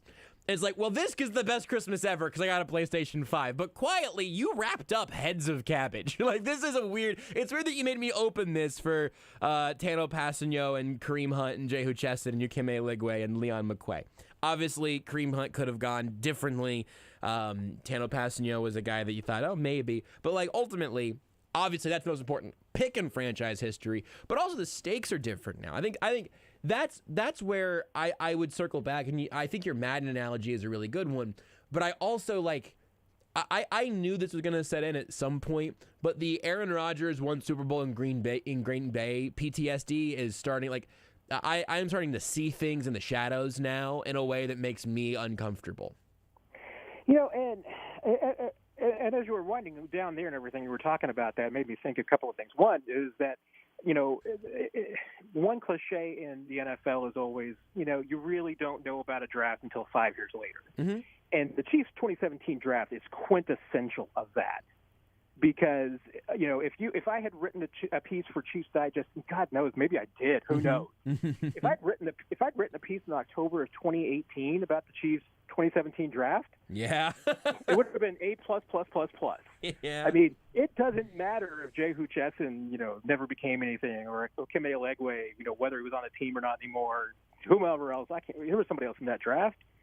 It was the quarterback that Leon McQuay III. There you go. Yep. I'm starting to get things back in my memory. Yeah, they're all here. Doesn't matter about any of those 3 guys. You were thinking, you know what? Hey, even Tano, he's a chess piece. He's a flyer. But Kareem Hunt is the super stud, and Patrick Mahomes is a Hall of Famer. There's nothing wrong with that draft. Right. And now, you're right. I mean, outside of Mahomes, it's now just a littered mess. I still give it an A. Sure. But that's why I probably still even bristle at the idea that, any draft in which you get the 29th pick and the 30th pick is going to be that important.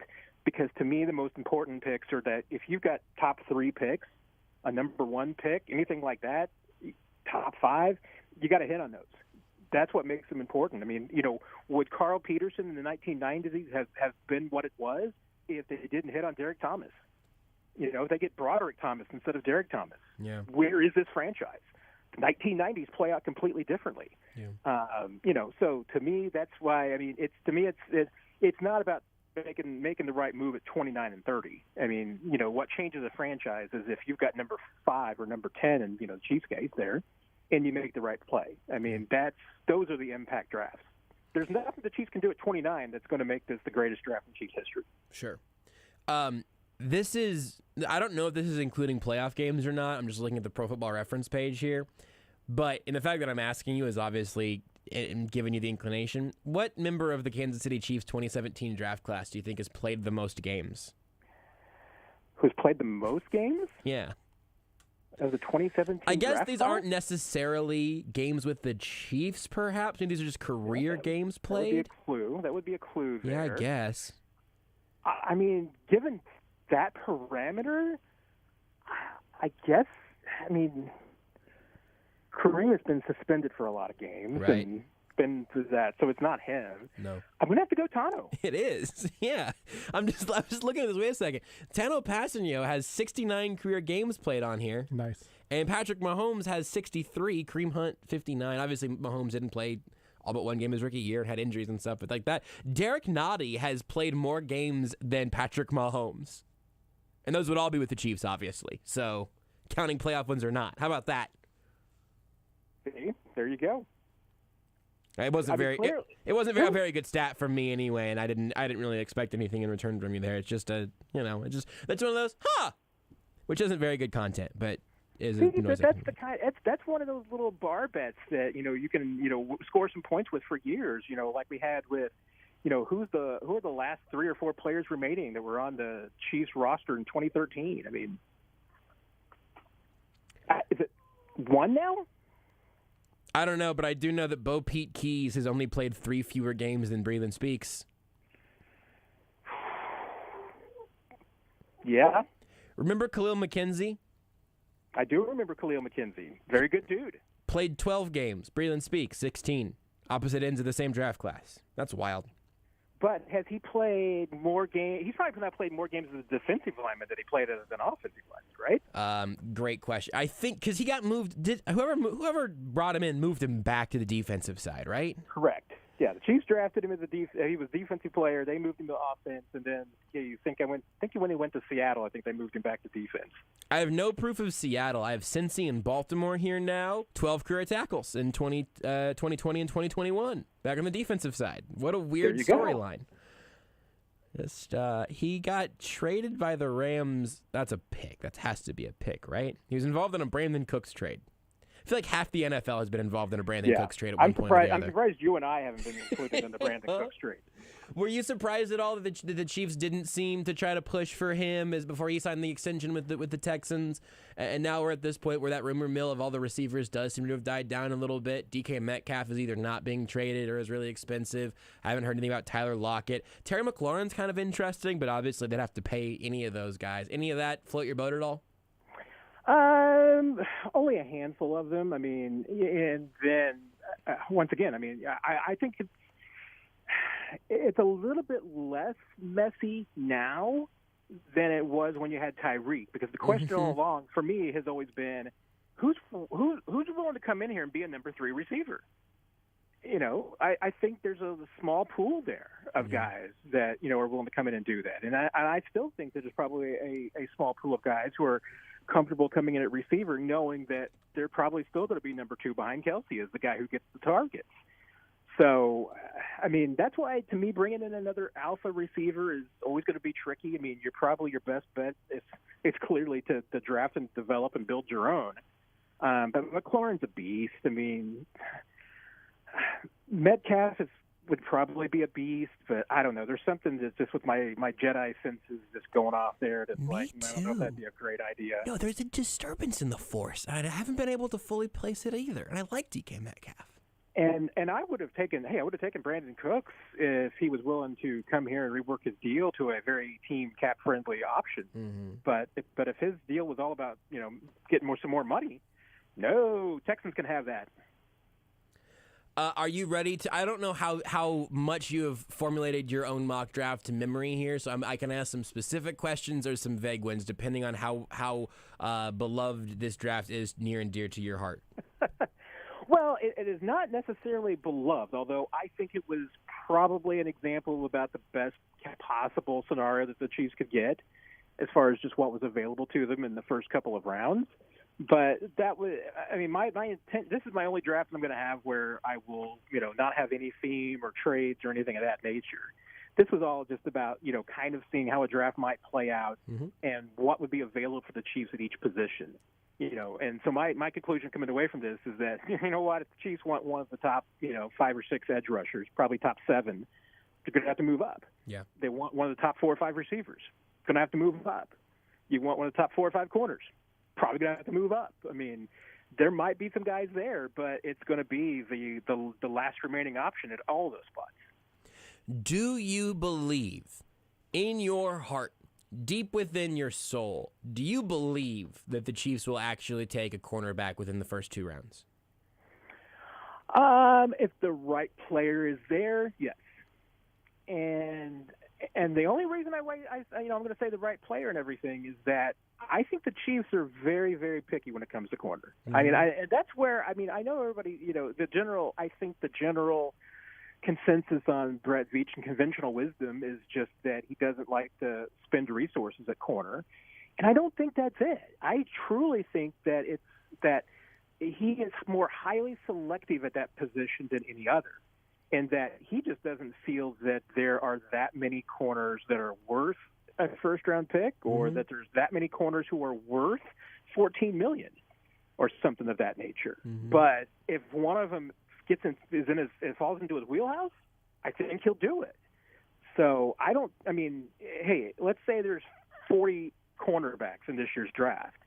I mean, it might very well be possible that Brett Veach would only be willing to take 10 of them. I mean, even if it's in the 7th round. I mean, there's just that limited. I mean, I think that they look very specifically at that position for a very specific type, and if that type's there, I don't think they'll force it, especially with an early pick.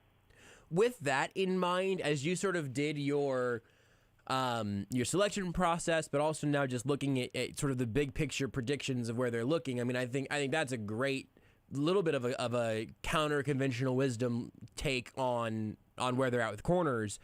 It also seems to me like, again, maybe this is conventional wisdom and you can pick apart, or maybe it's right. But, it seems like Spags has a type at edge, and also we've seen the Chiefs pay for and trade up for edge rushers on multiple occasions. The receiver position, we've seen them care about and invest in, but not quite like we're looking at them potentially doing this year, because Tyreek Hill was a deeply complicated late draft pick who they ended up being able to pay later on and all of that. So where would you put the Chiefs' sort of, I guess, neutral situation tendencies on those, presuming those are the sort of the big 3 spots?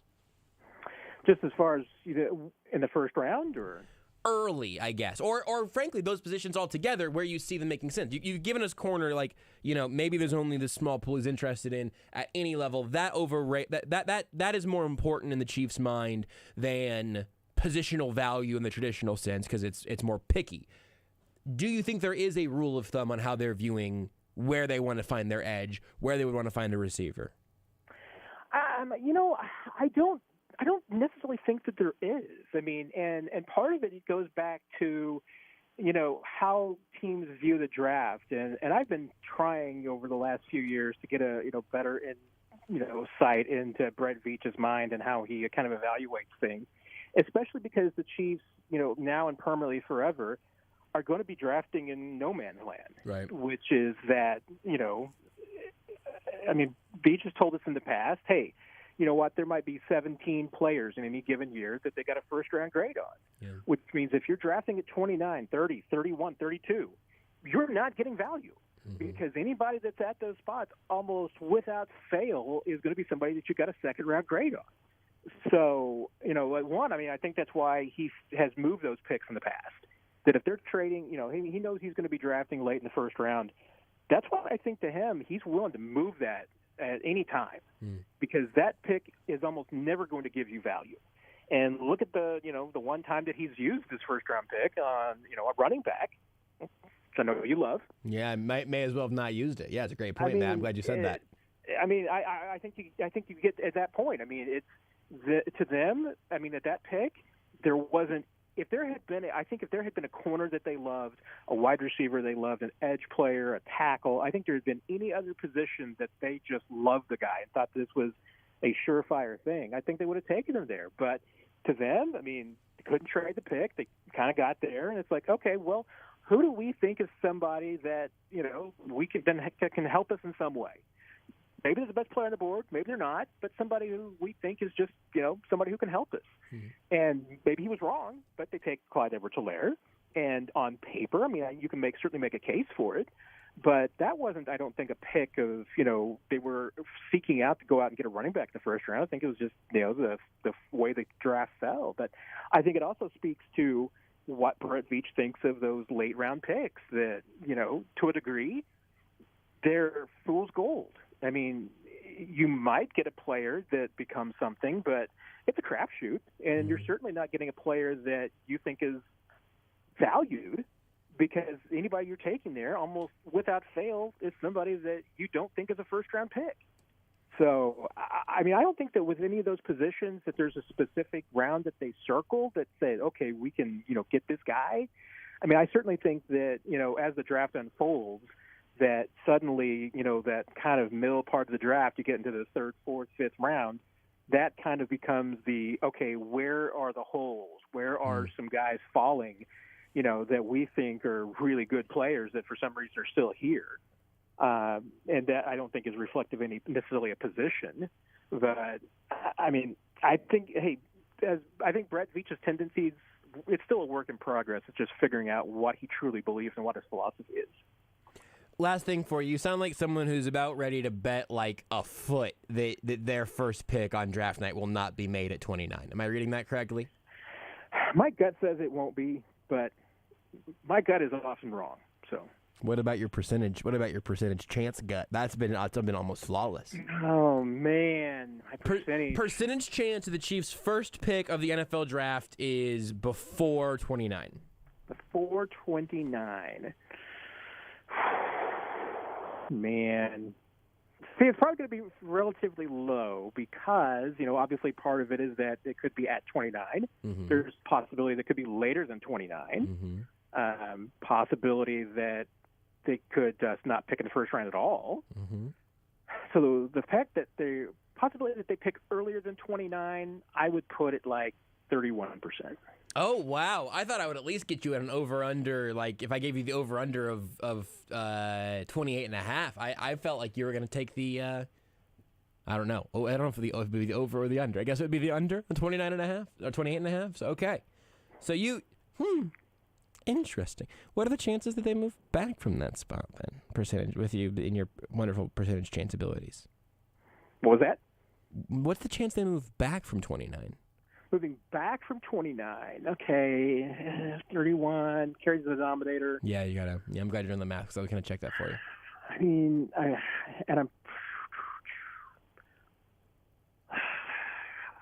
I'm probably, now that I'm thinking about it, my 31's probably too high there. I mean, because the chances are they're gonna. I mean, pretty good chance they're gonna stay put at 29.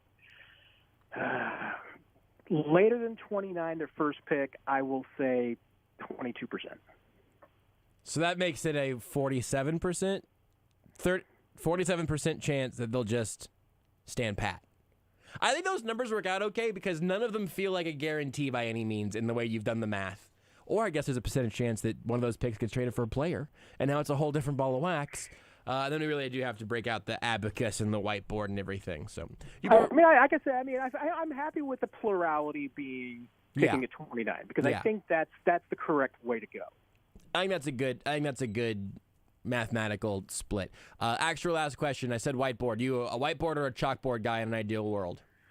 Ideal world, whiteboard. It's just a great invention. I used to have a whiteboard in my office, and it was awesome. Yeah. Chalkboard, it's dusty. I mean, I love chalk. I do in a way, but it's too dusty. It makes me sneeze. You got to clean it all the time. So, no. I mean, whiteboard, big time. Whiteboards are great. Everybody should buy. Hey, everybody. Well, Matt Derrick says get a whiteboard. It's great. It's just notes you can erase. You can draw little pictures and make you feel like you're being productive even whenever you're just writing words on there. Been really into a whiteboard recently. Feels like draft season's whiteboard season. I mean, and if you really want to feel like that you are, an NFL GM, get yourself a whiteboard, get yourself some magnets, throw them up there. Yeah. Yeah, that's a game changer. All right, well, I'm glad to know what your draft cave is going to look like. We will we'll go over your future notes whenever we talk to you next time. Sounds like a plan. I appreciate it, Matt. It's Matt Derrick, ChiefsDigest.com. He's got his mock draft up there right now. All 7 rounds, which is a dozen picks. And with all those picks, he's able to, obviously pick a variety of position groups that would make the Chiefs better, more interesting. You can make that cutoff after the first 4 and then see where he takes the Flyers after that. It's really good. It's a really interesting mock. You can check that out again. ChiefsDigest.com. Follow him on Twitter at Matt Derrick. We'll take a break. Whenever we come back, maybe we'll talk more Chiefs. Maybe we'll get distracted by something else. Maybe I'll get angry about the Royals pitching again. It's hard to say. It's the beauty of this show and also the chaos of it. Take the show with you wherever you go. Listen live on the Sports Radio 8.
This is Almost Entirely Sports with Joshua Brisco. We're in the pit of despair of the Chiefs. I'm not.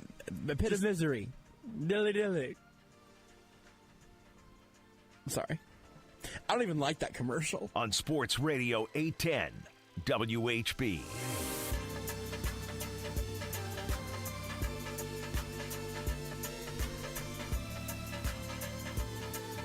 I feel like we have some bad sports vibes right now. It's just maybe the show tonight. I'm not trying to bring that upon us. I'm going to be honest. I'm feeling pretty good because I don't know if you could tell, not planned, but I like it when accident even kind of works out perfectly. When the liner was open or was over with the way the music, just like the beat change, was like literally couldn't have timed it better where I was just like, That sounded good. I do love picking up on that, but I was watching a video on Twitter as that was all happening and just hoping that it would end before the segment returned. And so I hate not being here to experience your freaking chain smokers DJing moment. Here's the beautiful part of it. I know you go home every night and you listen to it on the podcast. Every night. Just check it out. It's how I go to bed. Sometimes I listen at extra speed. Sometimes I actually listen at 0.5 speed. So then I'm just laying in bed, and the only thing that I can actually go to sleep to is the sound of my own voice, basically telling me a story. So it's just like Jackson Kowar. It's I have 3 things that do it for me. It's like a meditation app. It is like white noise, kind of like I guess you could say like a New York City like street riot. You got a lot of like honkings, and then your voice, yeah. So I would say your voice is similar to static of a TV or cars honking. Yeah, I have, certainly plenty of evidence of just looking across the studio through the glass over there, and it's like, oh, is Rudy drinking NyQuil out of the bottle again, or am I just talking about baseball? Oh, if you listen to the first hour, talking about baseball might be the one that gets me riled up. It's true. It's true. No, it's right. You're right. That you want to get Rudy out of the cocoon with some hot takes. I was throwing a fastball that certainly had more movement on it than Jackson Kowar. Jackson effing Kowar. And unlike Brady Singer, my teachers always told me I handle adversity great. Unlike Brady Singer, I have multiple options when it comes to solving a problem. Well, I don't know. I got like 2 moves. But I'll try a third. I'll give it a third go. It's the third go. I can be passive, I can be aggressive, and I can be passive-aggressive. I got 3 pitches. Sometimes I'm just too sleepy to be any of them. That's my changeup. Cal Eldred just called me and said to stop trying so hard. It's really confusing. How did he get my number? Rudy, I should let you know that the phone line did ring during the commercial break. You ran to go fill up your water. I saw it ringing from over there. That might have been the proverbial call to the bullpen. You can answer it in there.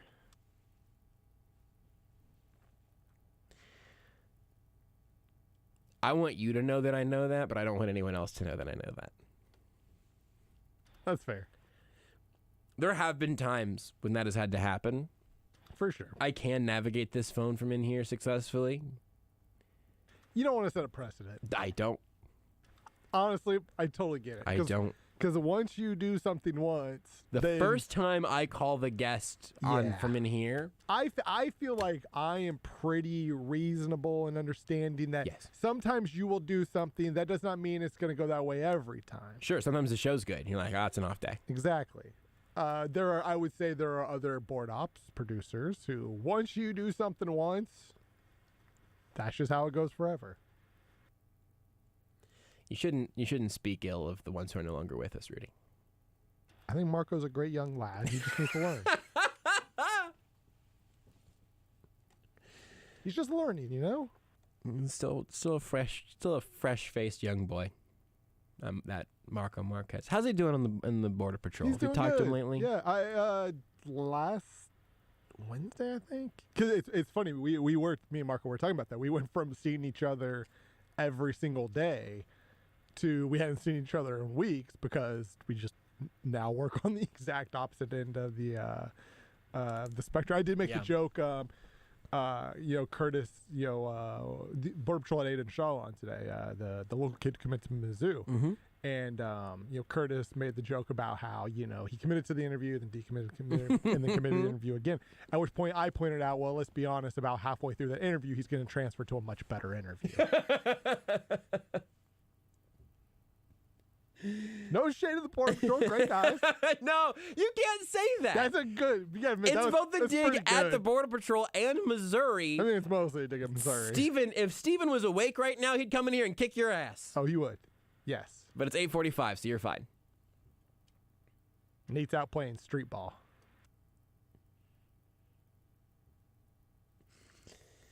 This actually might not be a joke. Nate plays. Might be. He has a basketball court like in his driveway, and like the neighborhood kid comes and he'll just play basketball with the neighborhood kids. I love getting a little highlight on Instagram occasionally. Yeah. Nate's a good Instagram follow. He is. It really is.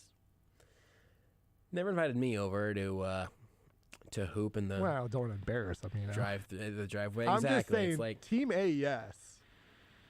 we've been talking It's about this for strong. years. This has been every time we go. What if every show we had to come up with a team for some sort of competition? Here's the thing. You're tall and I'm really annoying. I don't want to toot my own horn. I think because of me alone, we would have been. I'm not even saying you're not good about it because I've literally never seen you shoot a basketball. Sure. Like, right? Like, there. Hey, I hate this comparison because you are not Kevin Malone. Oh, boy. But you know The Office, the basketball game where, like, Michael won't let Kevin play and then Kevin hits like 14 shots. You're not a Kevin Malone. Kind of the Kevin of our team. No, you're not a Kevin Malone. Just the point being, like, you just don't know, right? You may be like, oh, that guy doesn't play basketball, and then he knocks 15 shots in a row. I mean, like, here's the deal. Nate plays more basketball than I play, so he's definitely got skill, right? This is the first time I've been compared to Kevin from The Office, and I'm really just having a hard time kind of sorting that all out. He's the team. Well, have you heard the theory that Kevin's actually like a secret genius? That basically, so like it's trying too hard. There's this Reddit theory because there's a lot of like scenes of how like Kevin actually uses Jar Jar's a Sith Lord. Well, Josh. I like that one. Kevin was just playing up for the TV cameras, trying to be funny. Oh, it's because I knew they were being filmed. In reality, Kevin is a genius. Wow. Anyway, so like, what's the end game for Kevin in that world? Oh, well, he owns the bar. Kevin's just his ambitions just don't reach high, right? Like that's all he ever wanted was the bar. Why is he playing it up for the camera then? Think about it. Dig in. Oh, popularity. He thinks this is his chance to, find the woman of his dreams, right? He's gonna become a star, celebrity. I mean, he's like number smart, but maybe not like common sense. So that's some of that's legitimate. Then still, you're saying, okay, got it. I'm not saying he's like secretly, I'm trying to think of a good compare, but some like political, Littlefinger, right? I'm not saying he's Littlefinger. But man knows a way. Pretty smart. I mean, he got an accounting job with no accounting degree. Brains.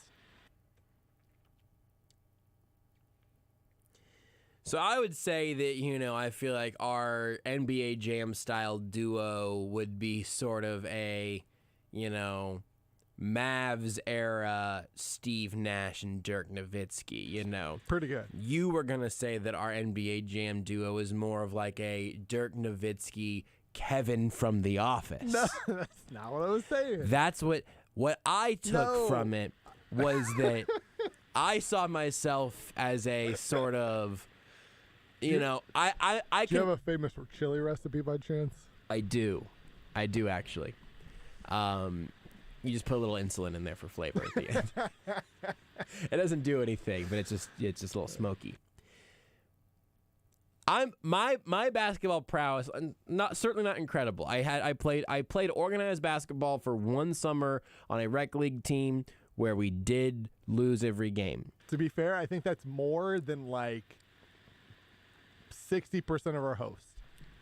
I feel like I would be really annoying defensively. Yes.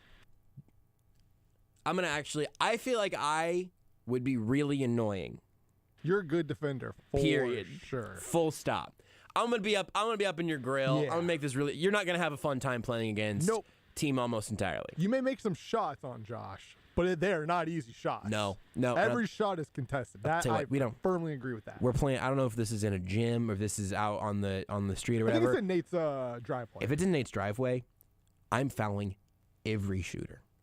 If you're gonna call it every time, oh, he hit my elbow. Next time I'll put a knee in your nuts.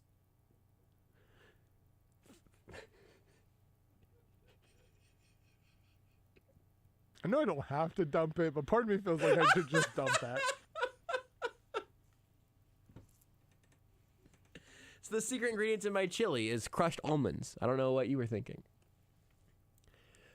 But also, I think I can distribute. For sure. It is basically the throwing motion of throwing a football, but downwards. That's just like an aggressive bounce pass across the driveway. I'm gonna get that to you. Is my shot great? No. If I get left wide open, am I gonna be DeJuan Harris? I also don't think so. I think you're gonna have to guard me. I think you have to respect me in the corner. But really, it's it's tenacious defense. Some hard. I don't know. Maybe I'm not fouling every shooter, but if I am going to foul you, you're gonna know. I'm gonna hit you first, and the ground's gonna hit you second. I will not foul every play. I will not foul every shot. But every one of my fouls will be flagrant.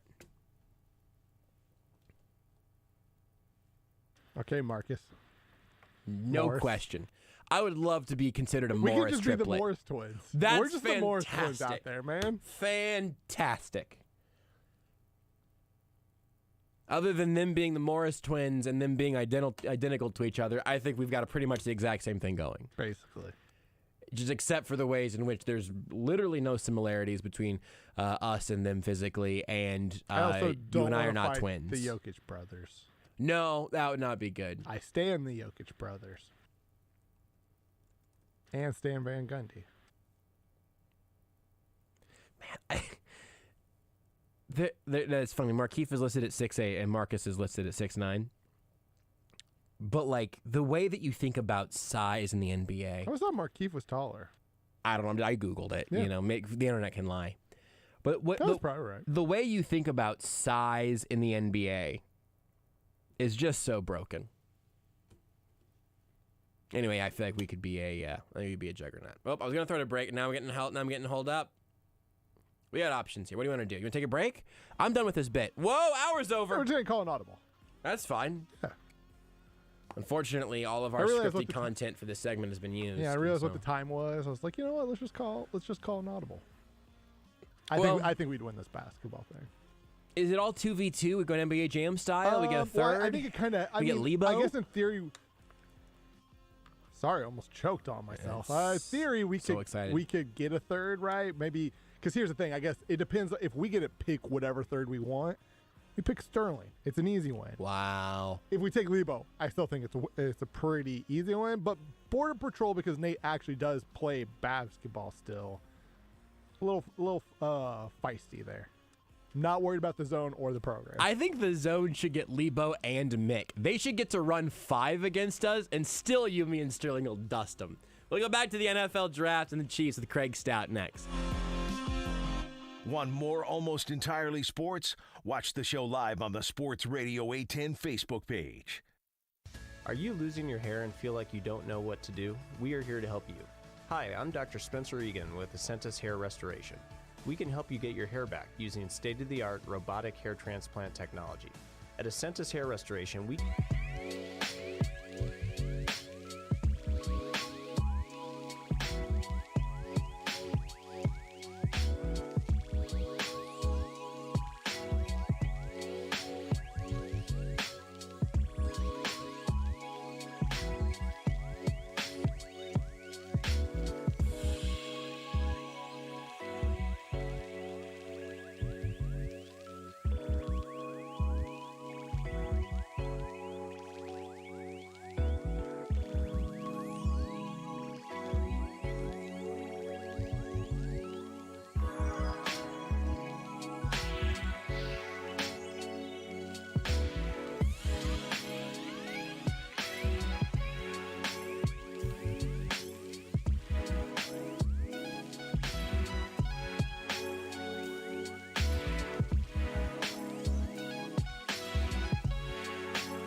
You're listening to Almost Entirely Sports. I hate Nick Bolton, and I hate him because he's a Missouri Tiger. With Joshua Brisco. I hate Nick Bolton. On Sports Radio 810 WHB. I gotta take some time one of these days and just get in and just go delete some things out of the system. I have the ability. I just never think about it until I'm being slandered before we talk to our next guest. It's not slander, and also just remember that Beers McFly, may he rest in peace, created that liner. Not me. You can blame a ghost. You're the one that hit the button, you know? You said those words. Yeah. That's your voice. Yeah, I guess so. Well, not the second one's very heavily edited. Well, I mean, but it is your voice still.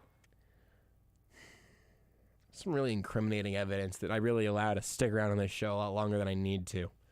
I'm going to work on that maybe after the show tonight. In the meantime, though, someone who would, still actually absolutely slander me first chance he gets on the radio. Fair enough. Craig Stout of the KC Sports Network. You can listen to the KC Laboratory podcast. You can get all the things KCSN is doing all across the network, the videos, the written word, the Substack is kcsn.substack.com. And Draft Guide's out. In fact, we've already gotten an update on the KCSN Draft Guide.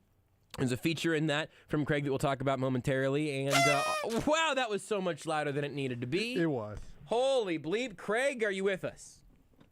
Yeah, I am, but you do hate Nick Bolton because he went to Missouri. I mean, that's an accurate drop. But that's not what I think. I specifically said that I don't hate Nick Bolton for that reason. Literally says, I hate Nick Bolton because he went to Missouri. I mean, the drop says. It says it right there. I don't even have anything against Missouri. I don't like how this has ended up for me. But, I guess that sometimes Craig and Rudy, you guys can, if you guys want to just take this one, I'm going to go delete my Twitter. I'm going to go delete my entire internet presence. It's well overdue.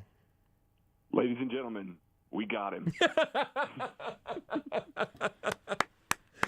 Craig, I know that this year you were a little bit less dragged into the quicksand of the KCSN guide, and that the rest of the crew carried a lot of weight there. But how does it feel having all this be back out in front of everybody right now, as we are very deeply now within draft season? Yeah, I mean, it feels really good. Unfortunately, I was dragged into the quicksand of the day job that I have to perform every single day. So I did not, unfortunately, have the amount of time to go through these prospects in the way that I have in years past. But these guys still did the work. They put it all in. They're still giving you a really, really good guide. And honestly, I'm in a weird spot here because I have watched a lot of these guys. I have some initial impressions of a lot of these guys, but I certainly haven't dove deep. So I am actually on the other foot here, using the guide as sort of my reference tool for some of these players, trying to go through and being like, hey, I don't remember that from that guy. Maybe I need to go back and watch a little more, leading up to the draft. But I am ending up using it as a tool, whereas before I was just done with it. Like, it came out and I was just, this exhausted mess, and to just get that away from me as far as possible. I'm the shoes on the other foot this year. It works really well as a reference guide, as someone who has not only used it leading up to draft coverage, but has literally used it mid-draft coverage, sitting in this chair, going, all right, we're on Saturday. Who's this guy? Hey, Craig liked him. Cool. That's, great. So if you want to get your copy of that, you can go to gum.co/KCSN22. We'll take you straight to the place you can buy it right now. Promo code Brisco Sucks gets you literally the best discount I think that you can get as just a straight up buyer. But also, if you're subscribed to the Substack, you get it for a great deal. And also, of course, the Substack is excellent. That's kcsn.substack.com. I mentioned this, and we talked about this while you were working on it, certainly somewhere before this all got fully published. But I want you to please at least give another little Cliff's Notes version of the cornerback athletic testing piece that you have early in this guide, because you and Matt Lane also doing this on doing something sort of similar on the edge side of like, hey, here's what we're looking for, here's what Steve Spagnuolo is looking for. I love pieces like that seem to have real trends baked in. But you took a look at this cornerback class and what it is that makes corners successful. Again, you gave us some of the numbers maybe, I don't know, weeks ago, maybe a couple months ago. But I'd love for you to tell people kind of what the gist of this is, because these essays at the beginning might be worth the price of admission. I try and tell people that all the time, that the features are where the money's at. Like, yeah, the prospects are awesome and everything like that, but the features are arguably my favorite part of the entire thing. This cornerback athletic thing that I've been doing now, I call it CBAT because I misspelled it one time, and so now it's CBAT. Yeah, it sounds like great, a Pokemon. But, it really does sound a little bit like a Pokemon. Anyway, so it's something where I've looked at basically every cornerback that was in the NFL Combine since 2010. So that's now 13 different combines that the NFL has been through, and I've looked at the trends of the players that start consistently in their rookie contract. So I'm not looking necessarily for the All-Pros, the Pro Bowl players, although they are in there. I'm keeping track of those sorts of things. But looking at the types of attributes that come just out of athletic testing. Obviously, film is so much more important than athletic testing, but just athletic testing to try and identify players that maybe outside, the top 3 or 4 cornerbacks that typically produce. And so I've gone through, I've tabulated all of this, I've created this big weighted formula that now, is something that I lean on a lot. But basically, if you are in the top tier of this athletic cornerback metric that I've come up with here, 77% of those players are significant contributors for their team during their rookie contract. That is very hard to find because only 35% of cornerbacks that were invited to the NFL Combine do contribute during the rookie contract. That is over double the number of players just by going off of these metrics. And so every single year before these players get drafted, I sit down, I put them through the formula, and I come out with the Tier 1 guys. Before they're even drafted, the Tier 1 guys. Last year, it was incredibly successful. There were 8 of them. And, we didn't have typical combine. It was pro days. Combine was canceled. It was mostly pro days. I figured that there would be some noise in there. 6 of the 8 cornerbacks that were Tier 1 guys produced year 1 already at a contributor level. Significant snaps for their team. And the other 2 guys were right around 50%. They're going to be significant players next year. So it is held true. It is something that I try and identify, and I try and encourage the Chiefs to draft Tier 1 guys. They have. L'Jarius Sneed is one of those, a guy that has contributed for this team. So I try and identify those guys before the draft, during the combine process.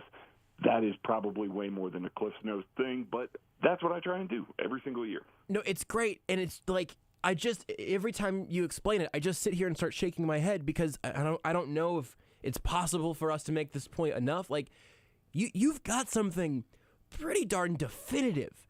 You know how few things are definitive in football analysis in any form? Like, specifically in draft analysis? Like, oh yeah, hey, so if you draft one of these guys, it's like 75% chance like they're gonna be really good, and you can also rule out this huge pool. It's some 30% qualify in that group. Like that is just a shocking series of numbers.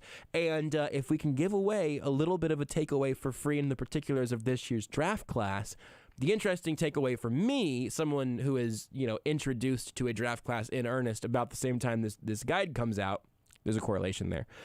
You look at the Tier 1 guys and don't have elite players from that group. In fact, don't have top 50 projected picks from that group.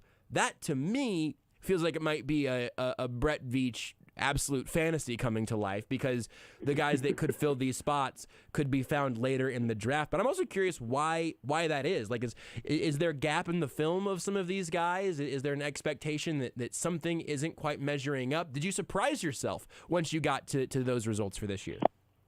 A little bit this year. Obviously, I'm not going to reveal anything here because everybody knows Tariq Woolen, the UTSA cornerback who absolutely lit up the combine, very big, very fast, explosive player, is amongst the top in this year's thing. I'm not going to reveal the other three. You'll have to buy the guide for that. Tease. But he's a guy that you should buy it, everybody. Just buy the thing. Sorry, go ahead. He's just outside of that range. He's probably going to be just a little bit behind that. He's probably still going to be drafted day 2. But typically, when I'm doing this, there are top of round 1 guys. Like last year, J.C. Horn was a Tier 1 tester. Pat Surtain was a Tier 1 tester. Eric Stokes was a Tier 1 tester. These are all guys that we expected to go very high in the draft. There's not one this year because a lot of those guys didn't do some of the testing.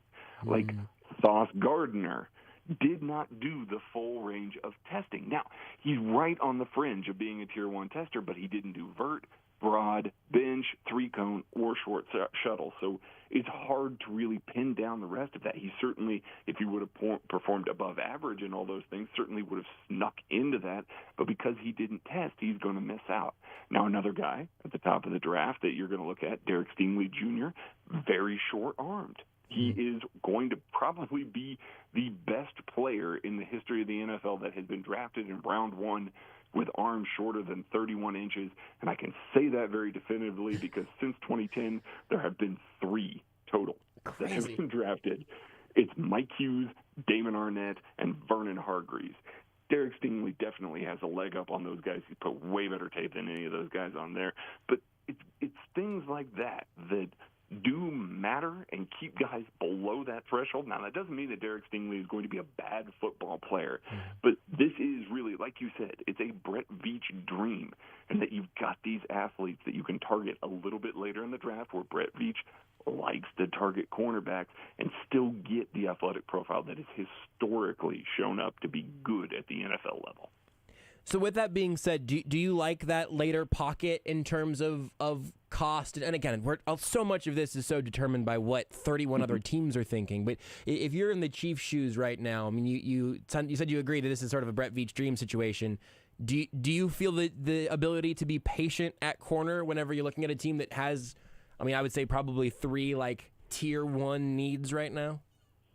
I mean, whether or not I agree with it is beside the point. I mean, Brett Veach doesn't really acknowledge that position exists before day 3 in the draft.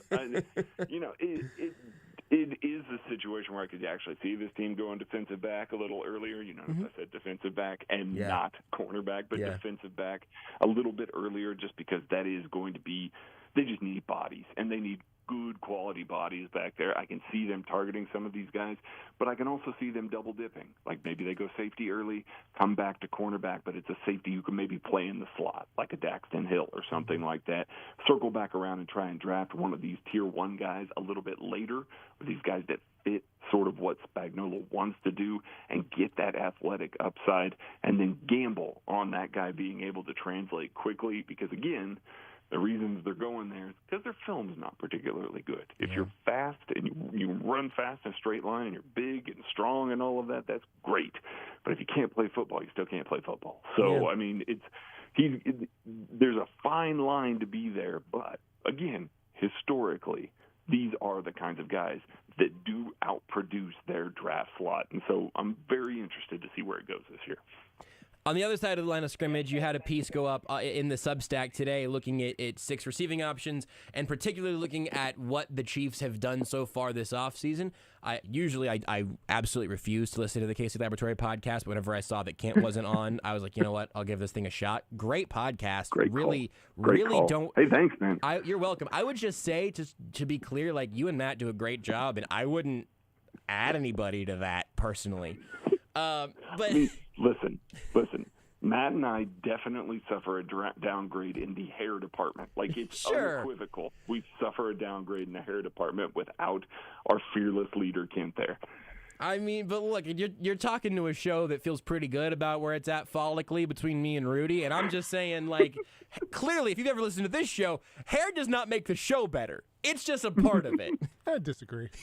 So, but in the most recent Casey Lab, you guys were talking about some of these different receiving options and also like the types of receivers that you think make sense to get a little different than just saying go listen to Casey Lab, and you guys can hear this exact same conversation with Craig and Matt instead of Craig and me.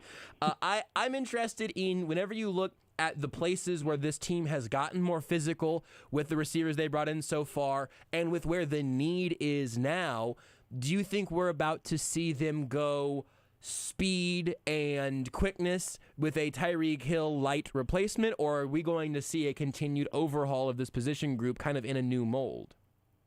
I mean, it's really hard to put my finger on exactly what this team is going to do from a receiver standpoint. I do think they want to continue to get more physical, especially since the guys that they have added this offseason, they don't really have any commitment beyond this year. So that room could get really thin once again.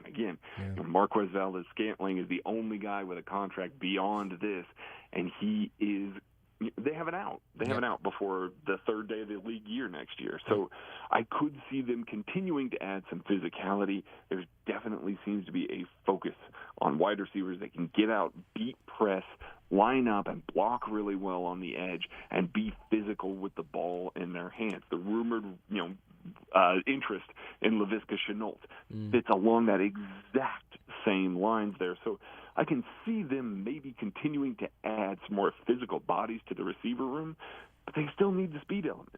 Marquez Valdes-Scantling can run really fast. McCole Hardman can run really fast. They can still take the top off of this defense, but they don't force teams to respect them the same way. Frankly, nobody will of Tyreek Hill, but it's still not to the level where they have to consistently force respect out of that. And if you want to force teams into too high coverages, which I know that that's a bad word right now with Patrick Mahomes last year and everything like that, but if your physical receivers are capable of blocking lighter boxes as it is, hand the ball off every once in a while a little bit more against those light boxes and force them into the single high coverages rather than them just kind of defaulting to the fact that they can play single high and still be able to keep a lid on top of the defense. So I really could see them going either fast or physical. And frankly, there are a ton of guys in both categories of that this year. So it's going to be very interesting to see where they focus their efforts on in the draft.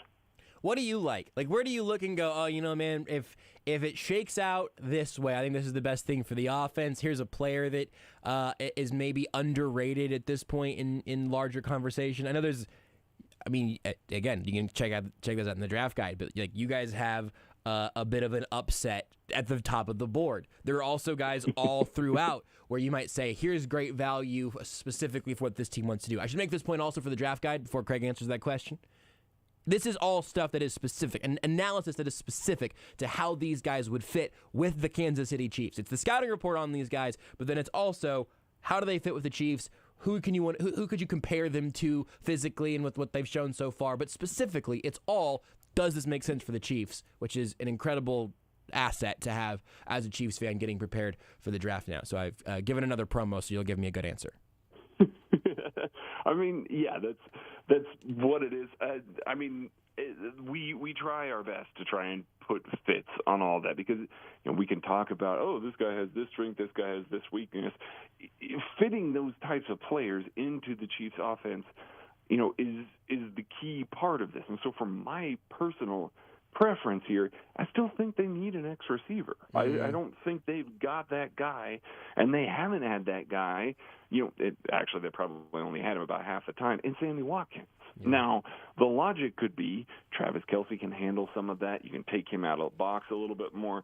You're not asking him to have to, block as much. So you're saving some of the wear and tear on his body as a tight end. And guess what? He's a really good X receiver. He's done that, at times for the Chiefs in the past. So it makes sense. But for me, I would like to solve that. And so guys at the top of the draft, the Drake Londons, the George Pickens, even Treylon Burks, a guy who's a little bit more of a, developmental X, but a guy that they could use in some of these roles similar to Laviska Shenault, getting him the ball in space and letting him use his physicality to run through the defense. These are the types of guys that I would be looking at to try and add, because I just think that that's going to offer such a high floor for this offense. And we have seen at times Patrick Mahomes, we know, can go nuclear. We know that he's capable of taking the top off of a defense. We know he's capable of making something out of nothing with everything going right. He's the best player on the planet. The times when this offense has struggled and when this team has struggled is when they struggle to get that floor, they struggle to get something going. I want that big-bodied guy that can win and still get himself open, with Mahomes trusting him, to get the ball into space. Like, that's the guy I think this defense needs, because right now it's too easy to take away Travis Kelce. It was too easy for teams to take away Tyreek Hill. You needed another guy, and I think addition by adding all of these bodies is great. They're just still lacking that body type to be able to win underneath and create separation quick. With those three names you mentioned there, with Drake London, Pickens, and Burks, I think all three of those guys are probably in kind of somewhere before the second-round pick comes around at 50, and somewhere within striking distance from 29-30, so maybe you want to make that bracket 20-ish to 40-ish or whatever. Do you like that range for the Chiefs at 29-30? Is this a situation where you see one of these guys is worth moving up for? One of you would rather stand back and let the odds play themselves out to you at 29-30? How do you feel sort of strategically, which is tough to do without knowing how the board's falling, I guess? I mean, we talked a little bit about this on the KC Laboratory tonight. Plug. We were live. You can go listen to that. It's up on the KCSN or KC Sports Network YouTube page. You can go see our beautiful visages talk about the wide receiver position. I'm going to put on my headphones and watch that instead of listening to your answer in real time. Okay, great. Yeah, you do that. I will give the people what they want here, though. No, I mean, I don't want to trade up for a receiver. I think that Brett Veach has a lot of assets here, and I don't want him to use all 12 picks. I certainly don't.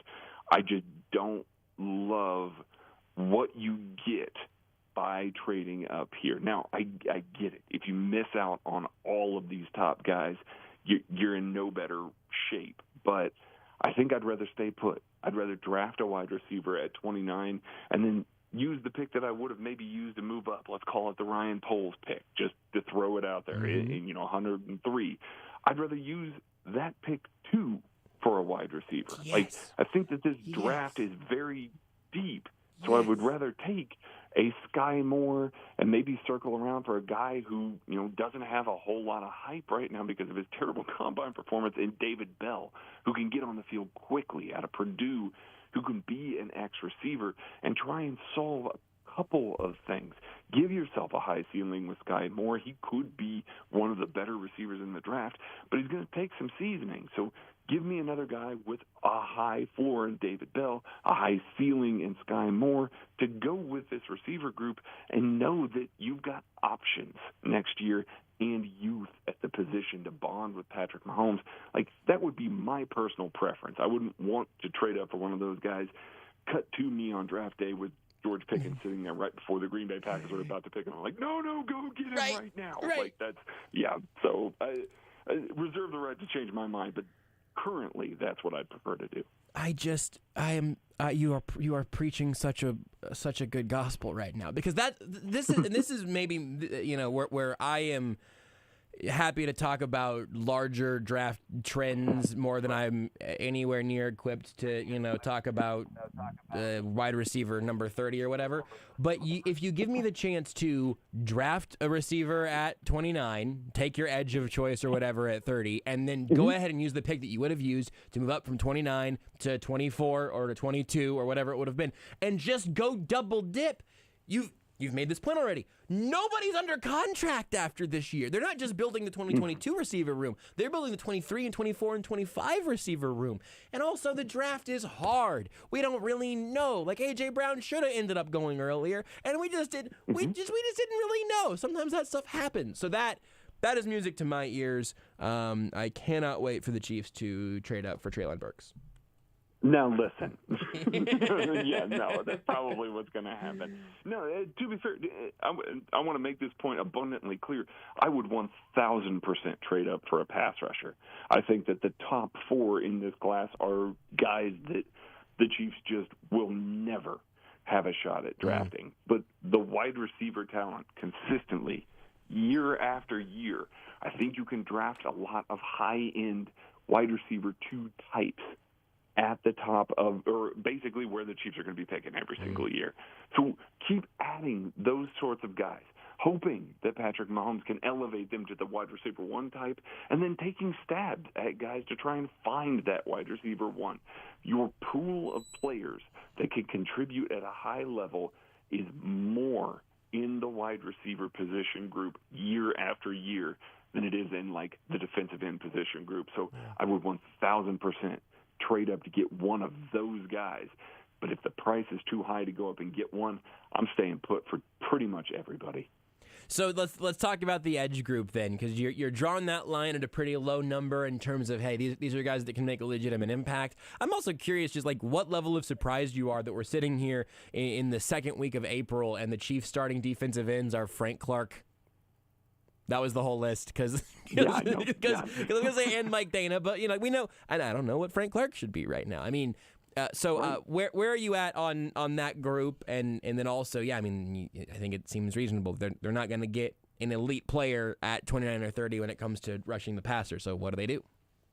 Right. I don't know. I mean, obviously, the cop-out answer that I could just give you, which is no fun for anybody, is, well, they're just waiting until July and they're going to sign Melvin Ingram, and they've got the same defensive ends as last year, and that's no fun. So let's pretend like that's not the case. So just because. Aiden Hutchinson is going high. I don't think that there's any doubt about that. Travon Walker out of Georgia is also going high. He seems like an almost ideal fit for the Houston defense. Like, he might go that early, within the top 5.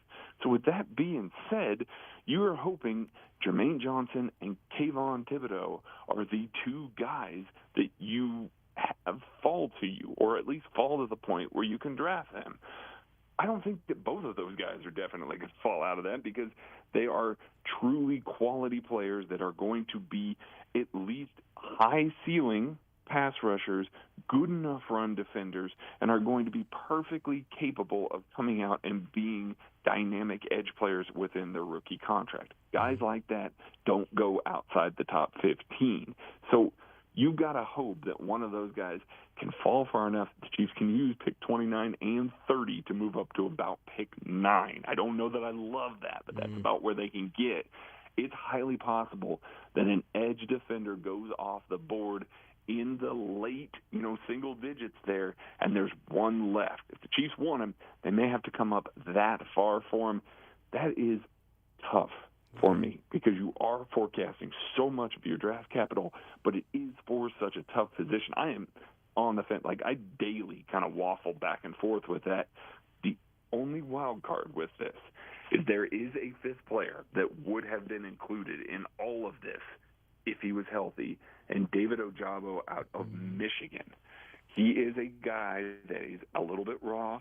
He's going to need some work in the film room before that Steve Spagnuolo is going to trust him, but he's probably going to miss the entire season due to injury, an injury that he sustained at his pro day, at Michigan's pro day.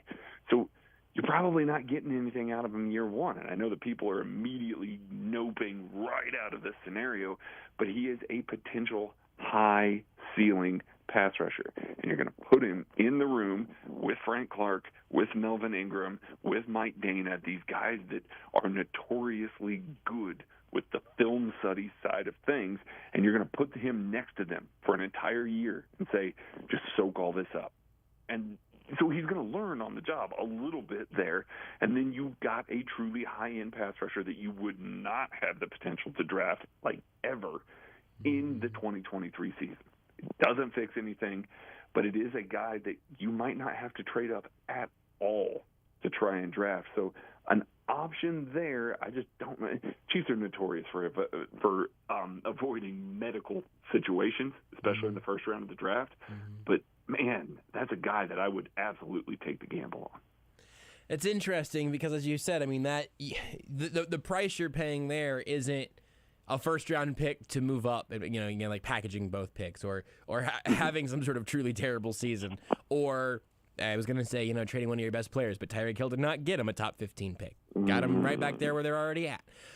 So I know for those 20 minutes where we thought he might be a Jet were really exciting. Because wait a second, they've got all these high picks. This could be great. Top 10 pick. Yeah.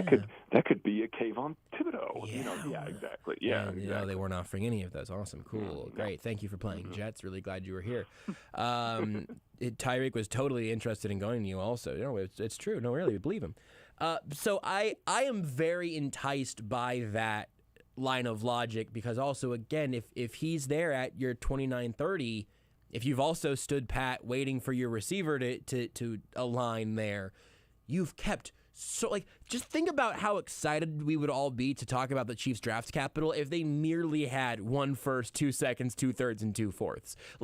That is there an embarrassment of riches. If you could go into your second day of the draft with 4 picks, have your edge of the future, but you're going to need some help in the present, and your receiver solution, that would feel like an incredible victory, I think.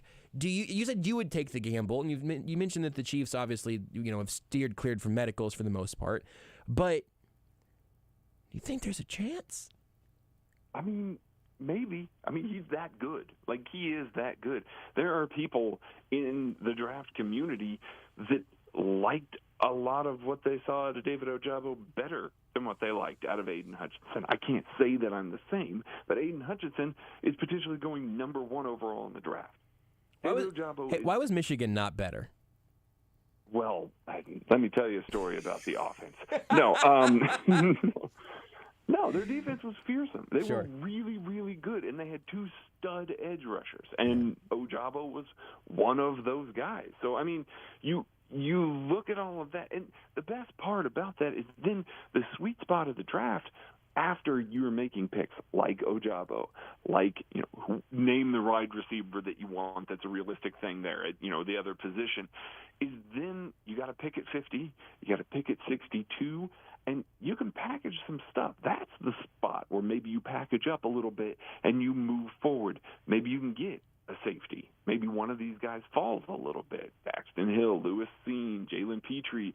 All of a sudden, you added multiple guys that can do all of these things, and you're building the core of the defense while still having that guy that's basically sitting there that you're saying, 2023, we are going to have this stud pass rusher. And, oh, by the way, we're going to have like $90 million, so we might add another stud pass rusher in free agency, and this thing will turn around the pass rush almost immediately.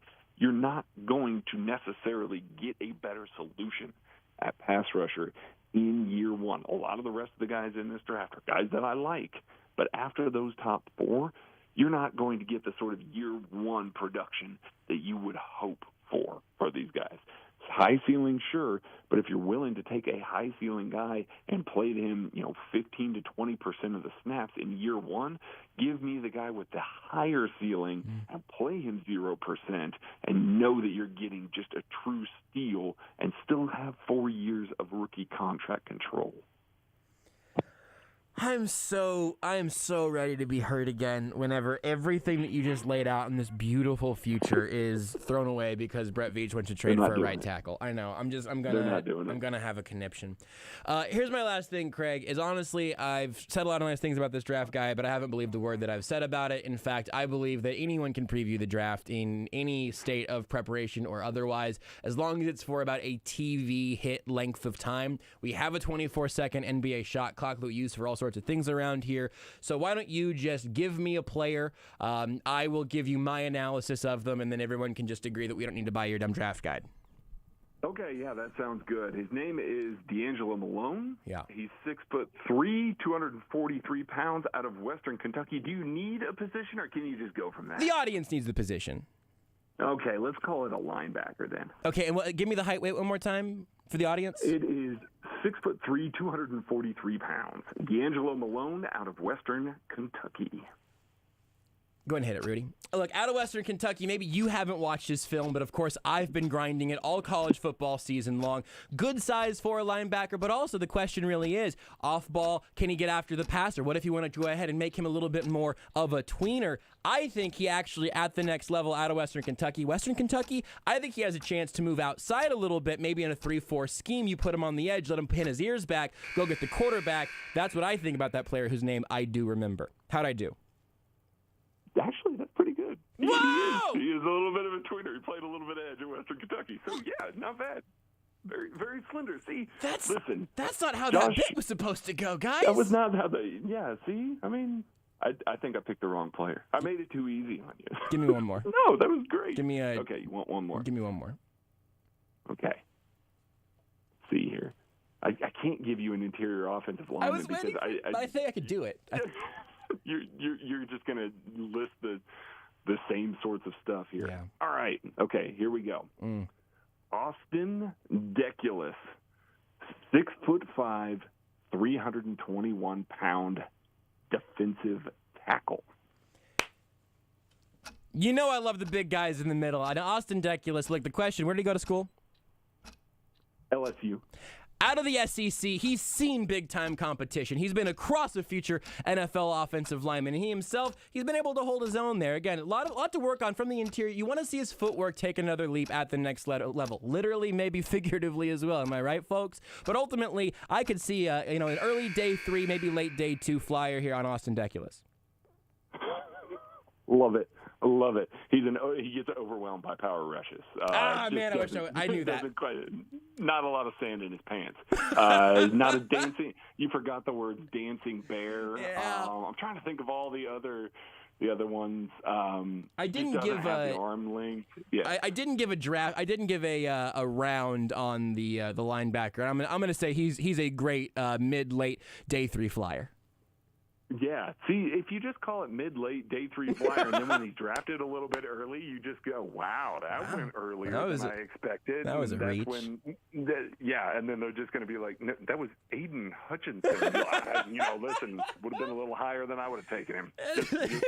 I just think it was a little early, and ultimately, I mean, look, I did ask a second ago dismissively why Michigan wasn't better, when my question should have been why wasn't Michigan Georgia? Like that was about as much bleep. Harbaugh's taken plenty of bleep at Michigan over the years. Last year's probably not the time for me to pick on him. No. Listen, Georgia, my goodness, there's probably going to be 10, 11, 12 guys from Georgia drafted in this draft class. That's how good they are. Take all of them. Yeah. Every single one of them. They are all that level of good. So if you see Georgia on there, if you know nothing else about the draft, if you see Georgia, take them. I like that analysis a lot. You can get analysis much better than my made-up analysis and even better than Draft Them if they're from Georgia in the KCSN Draft Guide on the Substack, kcsn.substack.com. To go order the draft guide, gum.co. Dumb.co is where you go to get my draft guide. Gum.co/KCSN22. You can also follow Craig on Twitter at BarleyHop. Craig, appreciate your time. Sorry for always keeping you 45 minutes. I'm not capable of letting you go in a tight 20. That's fine. Listen, I don't have anything else to do with my life or anything like that, Josh. You know that or not busy I am, notoriously not busy I am. I feel even worse now. Thanks, Craig. We won't call you again for 6 months. Okay, sounds good. Bye. Gotta even it out. He's got places to be. He's a Renaissance man and does all sorts of incredible work all across KCSN. Those guys have been doing a fantastic job at literally every level of everything they've touched since the birth of KCSN. The Draft Guide, a real crowning jewel there. And whenever it becomes draft day, you're ready to learn what it is you need to know about however many guys the Chiefs end up with, what the KCSN guys think. The guy is an unbelievable resource. Or you can just call me and I'll give you 24 seconds of absolute bull bleep. Did you know you can listen to Almost Entirely Sports anywhere, anytime? Well, you can. Just search for Almost Entirely Sports wherever you get your podcasts. Are you losing your hair and feel like you don't know what to do? We are here to help you. Hi, I'm Dr. Spencer Egan with Essentis Hair Restoration. We can help you get your hair back using state-of-the-art robotic hair transplant technology. At Essentis Hair Restoration, we care about maintaining the hair you have and replacing the hair you've lost. Book your free consultation for a personalized plan and feel like you again. Call 913-914-5975 or visit kansascityhairtransplant.com. Hi, this is Toby Tobin along with Jason Goodenkoff from Lewisburg Ford in Lewisburg, Kansas. Hi, Jason. Hello, Toby. Jason, you have done it again. Happy New Year to you. We did do it. It was a really strange year, but we had some things we tried to accomplish, and we succeeded. We are the #1 Ford F-150 dealer in the Kansas City area for the 5th year in a row, Toby. Very proud of that accomplishment. That is absolutely amazing. Down in Lewisburg, Kansas, you have sold more F-150 pickups than anybody in the greater Kansas City area. That's right, Toby, and that's because of our $50 over invoice pricing. We save people a ton of money, Toby. And even more now. Right now, it's really weird, and inventories are thin, and dealers are charging a ton. But we are still selling brand new F-150s and everything else at $50 over factory invoice. Nobody else will do that, Toby. And passing all rebates along everything. All the rebates to the customer, as always. Okay, no games, no gimmicks. I guarantee you this is the best place to buy a Ford product. Lewisburg Ford, Lewisburg, Kansas. What's your toll-free number? 816-444-2300. Or LewisburgFord.com. You can change someone's life today. Go to carsforheroes.org and see how hundreds of donated vehicles are given away each year to our veterans in need. You can donate a vehicle or simply make an online cash donation. Change a veteran's life today. Go to carsforheroes.org. That's cars4heroes.org and help someone who's already helped you. Cars for Heroes. Proudly sponsored by Shamrock Roofing and MidwestAirPros.com. Customer satisfaction. It seems like many businesses have forgot about that lately. Not A1 Mortgage. We're so confident in our team, we have a closing date guarantee. If we miss your contract closing date, you get $5,000. When you want to purchase a home, call the professionals at A1 Mortgage. Our team will get you pre-approved before you fall in love with your next home.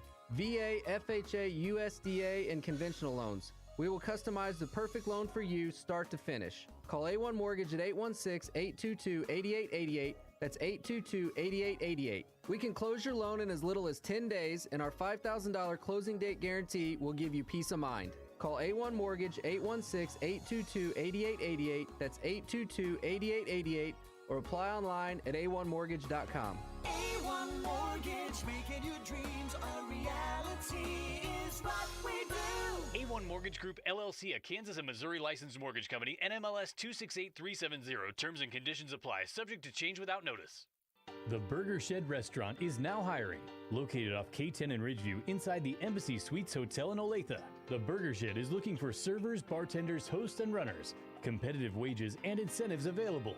Applicants can call Sean Hamilton at 913-353-9335 or stop by. More positions will be open soon when the patio opens this spring. Come apply today at the Burger Shed Restaurant, located off K10 and Ridgeview inside the Embassy Suites Hotel in Olathe.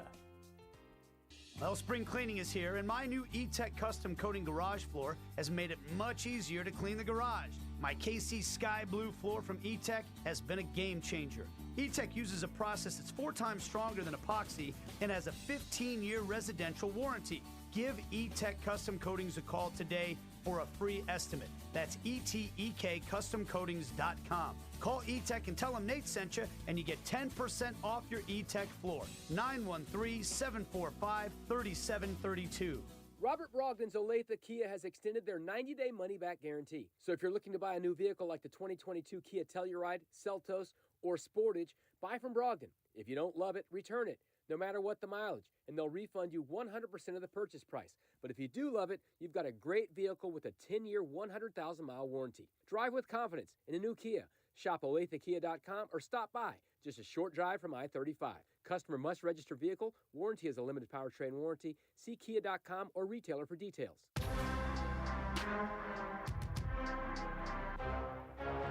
This is Almost Entirely Sports with Joshua Brisco. Sports!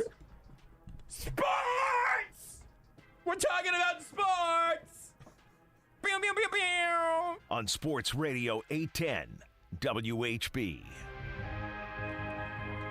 Thanks again to Craig Stout for wasting so much of his valuable time with us here tonight. We'll check in with him once a month, and it'll be like having him on for 20 minutes a week if we just keep him for a full hour. We just did it less often. Does that math work? I'm not sure. Rudy asked me a question whenever we were in the break, which made me very optimistic about where this segment was going to go. He asked if I had seen the trailer for the upcoming Nicolas Cage film entitled The Unbearable Weight of Massive Talent. I have not seen any of the newer trailers, in part because I don't need them. Because I saw the first trailer and I got the rough synopsis, which my understanding is that Nicolas Cage plays himself, Nicolas Cage, where Pedro Pascal plays a billionaire Nicolas Cage superfan who is offering Nicolas Cage a bunch of money to hang out with him and come attend a party or something, and then things generally go awry. Or as Nick Cage calls, Tuesday. It's just sort of a Tuesday with Nicolas Cage and Pedro Pascal. The concept of it is so meta that I was in immediately. I am very enticed by the general meme version of Nicolas Cage, despite the fact that I think the movies I've seen that actually have him in it that I am aware of might be National Treasure 1 and National Treasure 2 Book of Secrets, two of the greatest cinematic masterpieces of our time. Totally agree. There's a lot of Nick Cage stuff I haven't seen. I do want to watch Pig, actually. Gone in, when I was growing up, especially, Nick Cage is pretty big. Gone in 60 Seconds was an enjoyable movie, especially if you were a young teenager just watching people drive cars super fast. It was fun. Con Air is a solid. Nick Cage back when I was 12 to 15 he was a pretty big deal, and that was about the time that National Treasure came out. And well, the weird thing now is that he's both legit famous and kind of meta famous. Yeah. There's the quote in this GQ article where it said, "I never phoned it in. If there was a misconception, it was that I was just doing it and not caring. I was caring." And throughout even this new movie, on some level, plays on and he's doing it because he needs the money. And he's talked about that he was taking more roles to help pay off debt, which is also crazy to think about how much money you had to spend. If you had Nick Cage money and you're in debt, that's terrifying because it means none of us have any financial security if you don't have some self-control. And I would love to buy a dinosaur skeleton of some sort. I'd love to have a fossilized T-Rex head or whatever. Yeah. But I don't have Nick Cage money. But Nick Cage doesn't really have Nick Cage money, sounds like. Right. I think though, he is now. I think these last group of movies were the last movies he needed to pay, because I believe it was the IRS is that he owed money to. That would make sense. I could be haven't wrong read about the whole that. story. I believe it was the IRS, and I think it's this round of movies basically. So, I think he has now paid him off, or is right about to pay it off. He owed whatever the case, Cage owed the IRS around $14 million, and to other creditors, millions more. See, in my mind, I was going to guess 1.4 because I kind of skimmed over the movie or the article, which makes sense because it was 14, 1.4, yeah. And for a while, he was making $20 million a movie. Yeah. So you just do a movie and you can spend your $20 million. Whatever. I get it. I haven't gone through the entirety of this story. And he was story. at that time too. He was not blackballed, but nobody. Basically, his time as the $20 million movie guy had essentially passed. Nobody was interested in doing a major movie with him that would have just taking care of everything, And somewhere along those lines, he takes these other movies to help pay it off. He does still, I believe this, I take him for his word on this 100%. Yeah. He puts it out there whenever he's doing these largely terrible movies to pay off this debt. So you end up in this weird uncanny valley where you have a super famous actor putting it on stage for movies that people aren't seeing or don't think are very good. Just based off the trailers, obviously the trailers are generally best parts of a movie. It is a highlight reel, right? You can, most of these movies, I haven't seen any of his movies from the last 5 years, but it really does feel like just from the trailers that he genuinely is giving it his all. You just can kind of feel it. People said that movie Mandy was, I think it's Mandy, maybe it was Mindy, was legitimately great. A great campy horror movie. I think there's a really good chance that Pig, while the synopsis is weird, no, it seems great, is also genuinely a good movie, right? I forget what the other one's called, but it's basically the Five Nights in Freddy's, spin-off movie where in the trailer he does not say a word. And I think there's a chance that in the whole movie he does not say a word. I think that's true. And it just watching the trailer was just Like I don't know. You could just like feel like, man, this dude is giving it. I'm on Rotten Tomatoes dangerously now because I'm looking away from the other scores. But Mandy has a 90% from critics, 67% from audience as like a gory, like I feel like horror psychological movies horror have like a hard time getting like a high audience score because I think just in general people don't like. They'd be spooky. They don't like horror movies. But you asked me a question. I'm very excited here during the break. You asked if I had seen the Rotten Tomatoes score for The Unbearable Weight of Massive Talent, and I haven't. It comes out April 22nd, so there are no audience scores yet, obviously, because the movie is not out. This is all critics. 27 of them have reviewed this movie. What do you think it is? 27 reviews, all critics. Yes. The marketing for this movie is interesting because there's trailers all over the place. It seems... I did not seek out... Yeah, because I'll say, like, I didn't seek out the trailers. I kind of forgot about the movie a little bit. And then just Peacock has just been...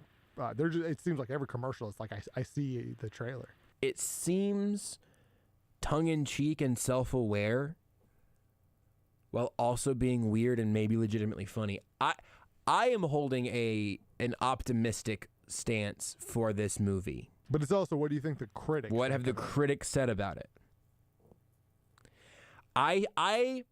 There's two ways it could go, I think. I think it could either go like, oh, this didn't work. Sorry, everybody. We'll try again next time. Or it becomes sort of that self-referential thing where critics are like, ooh, also, it's about movies, and it's about fame, and it's about... And when you have those other layers of meaning behind things, I think you get the critics on board.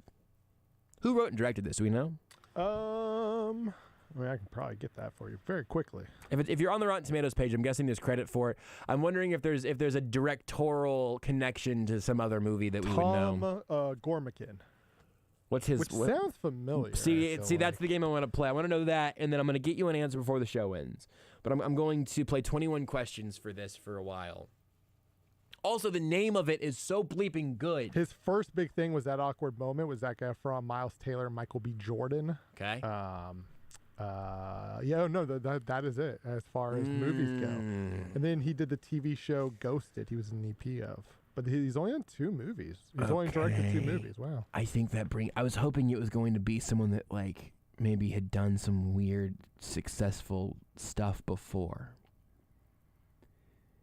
27 reviews. I'm going to get the math not even close. I'm going to pick an odd number so I have a chance. His other movie, That Awkward Moment, 22%, by the way. Oh, man. I wanted to go 80s. I'm closing my eyes so I can't even see Rudy's reaction. I wanted to go 80s and really believe in the critics on this one. I'm going to say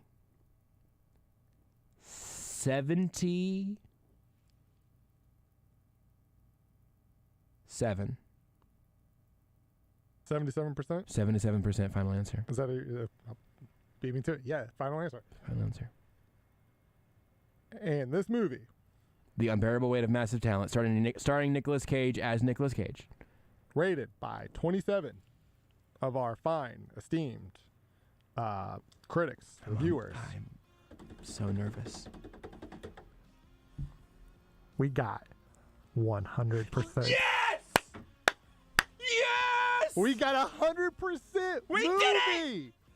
We finally made the perfect movie! 27 critics have given this 100% so far. And it's Nicolas Cage playing Nicolas Cage! With Pedro Pascal. What a thrill! When's it come out? April 22nd? 22nd, yeah, next weekend. This is very exciting. I can't wait for that movie to become 100%. my entire personality for a week. I will say, like, when I saw him in one of the scenes in the trailer, I was like, Josh could have went, this could be Josh's Halloween costume. Oh, man. Driving down the highway with Pedro Pascal, that could be your Halloween costume. I'm on the GQ interview with Nick Cage right now, and I'm just going through a shopping list. Bye, Mom. You are listening to Almost Entirely Sports with Joshua Brisco on Sports Radio 810 WHB. This is a metaphor for your business's journey. Sometimes it feels like the course keeps changing right before your eyes. And in order to maneuver it, you need an expert by your side. That's what Dell Technologies advisors do. They have the Windows PC and tech solutions you need to help you get out in front and stay ahead of the game. Call an advisor today at 877-ASK-DELL. That's 877-ASK-DELL.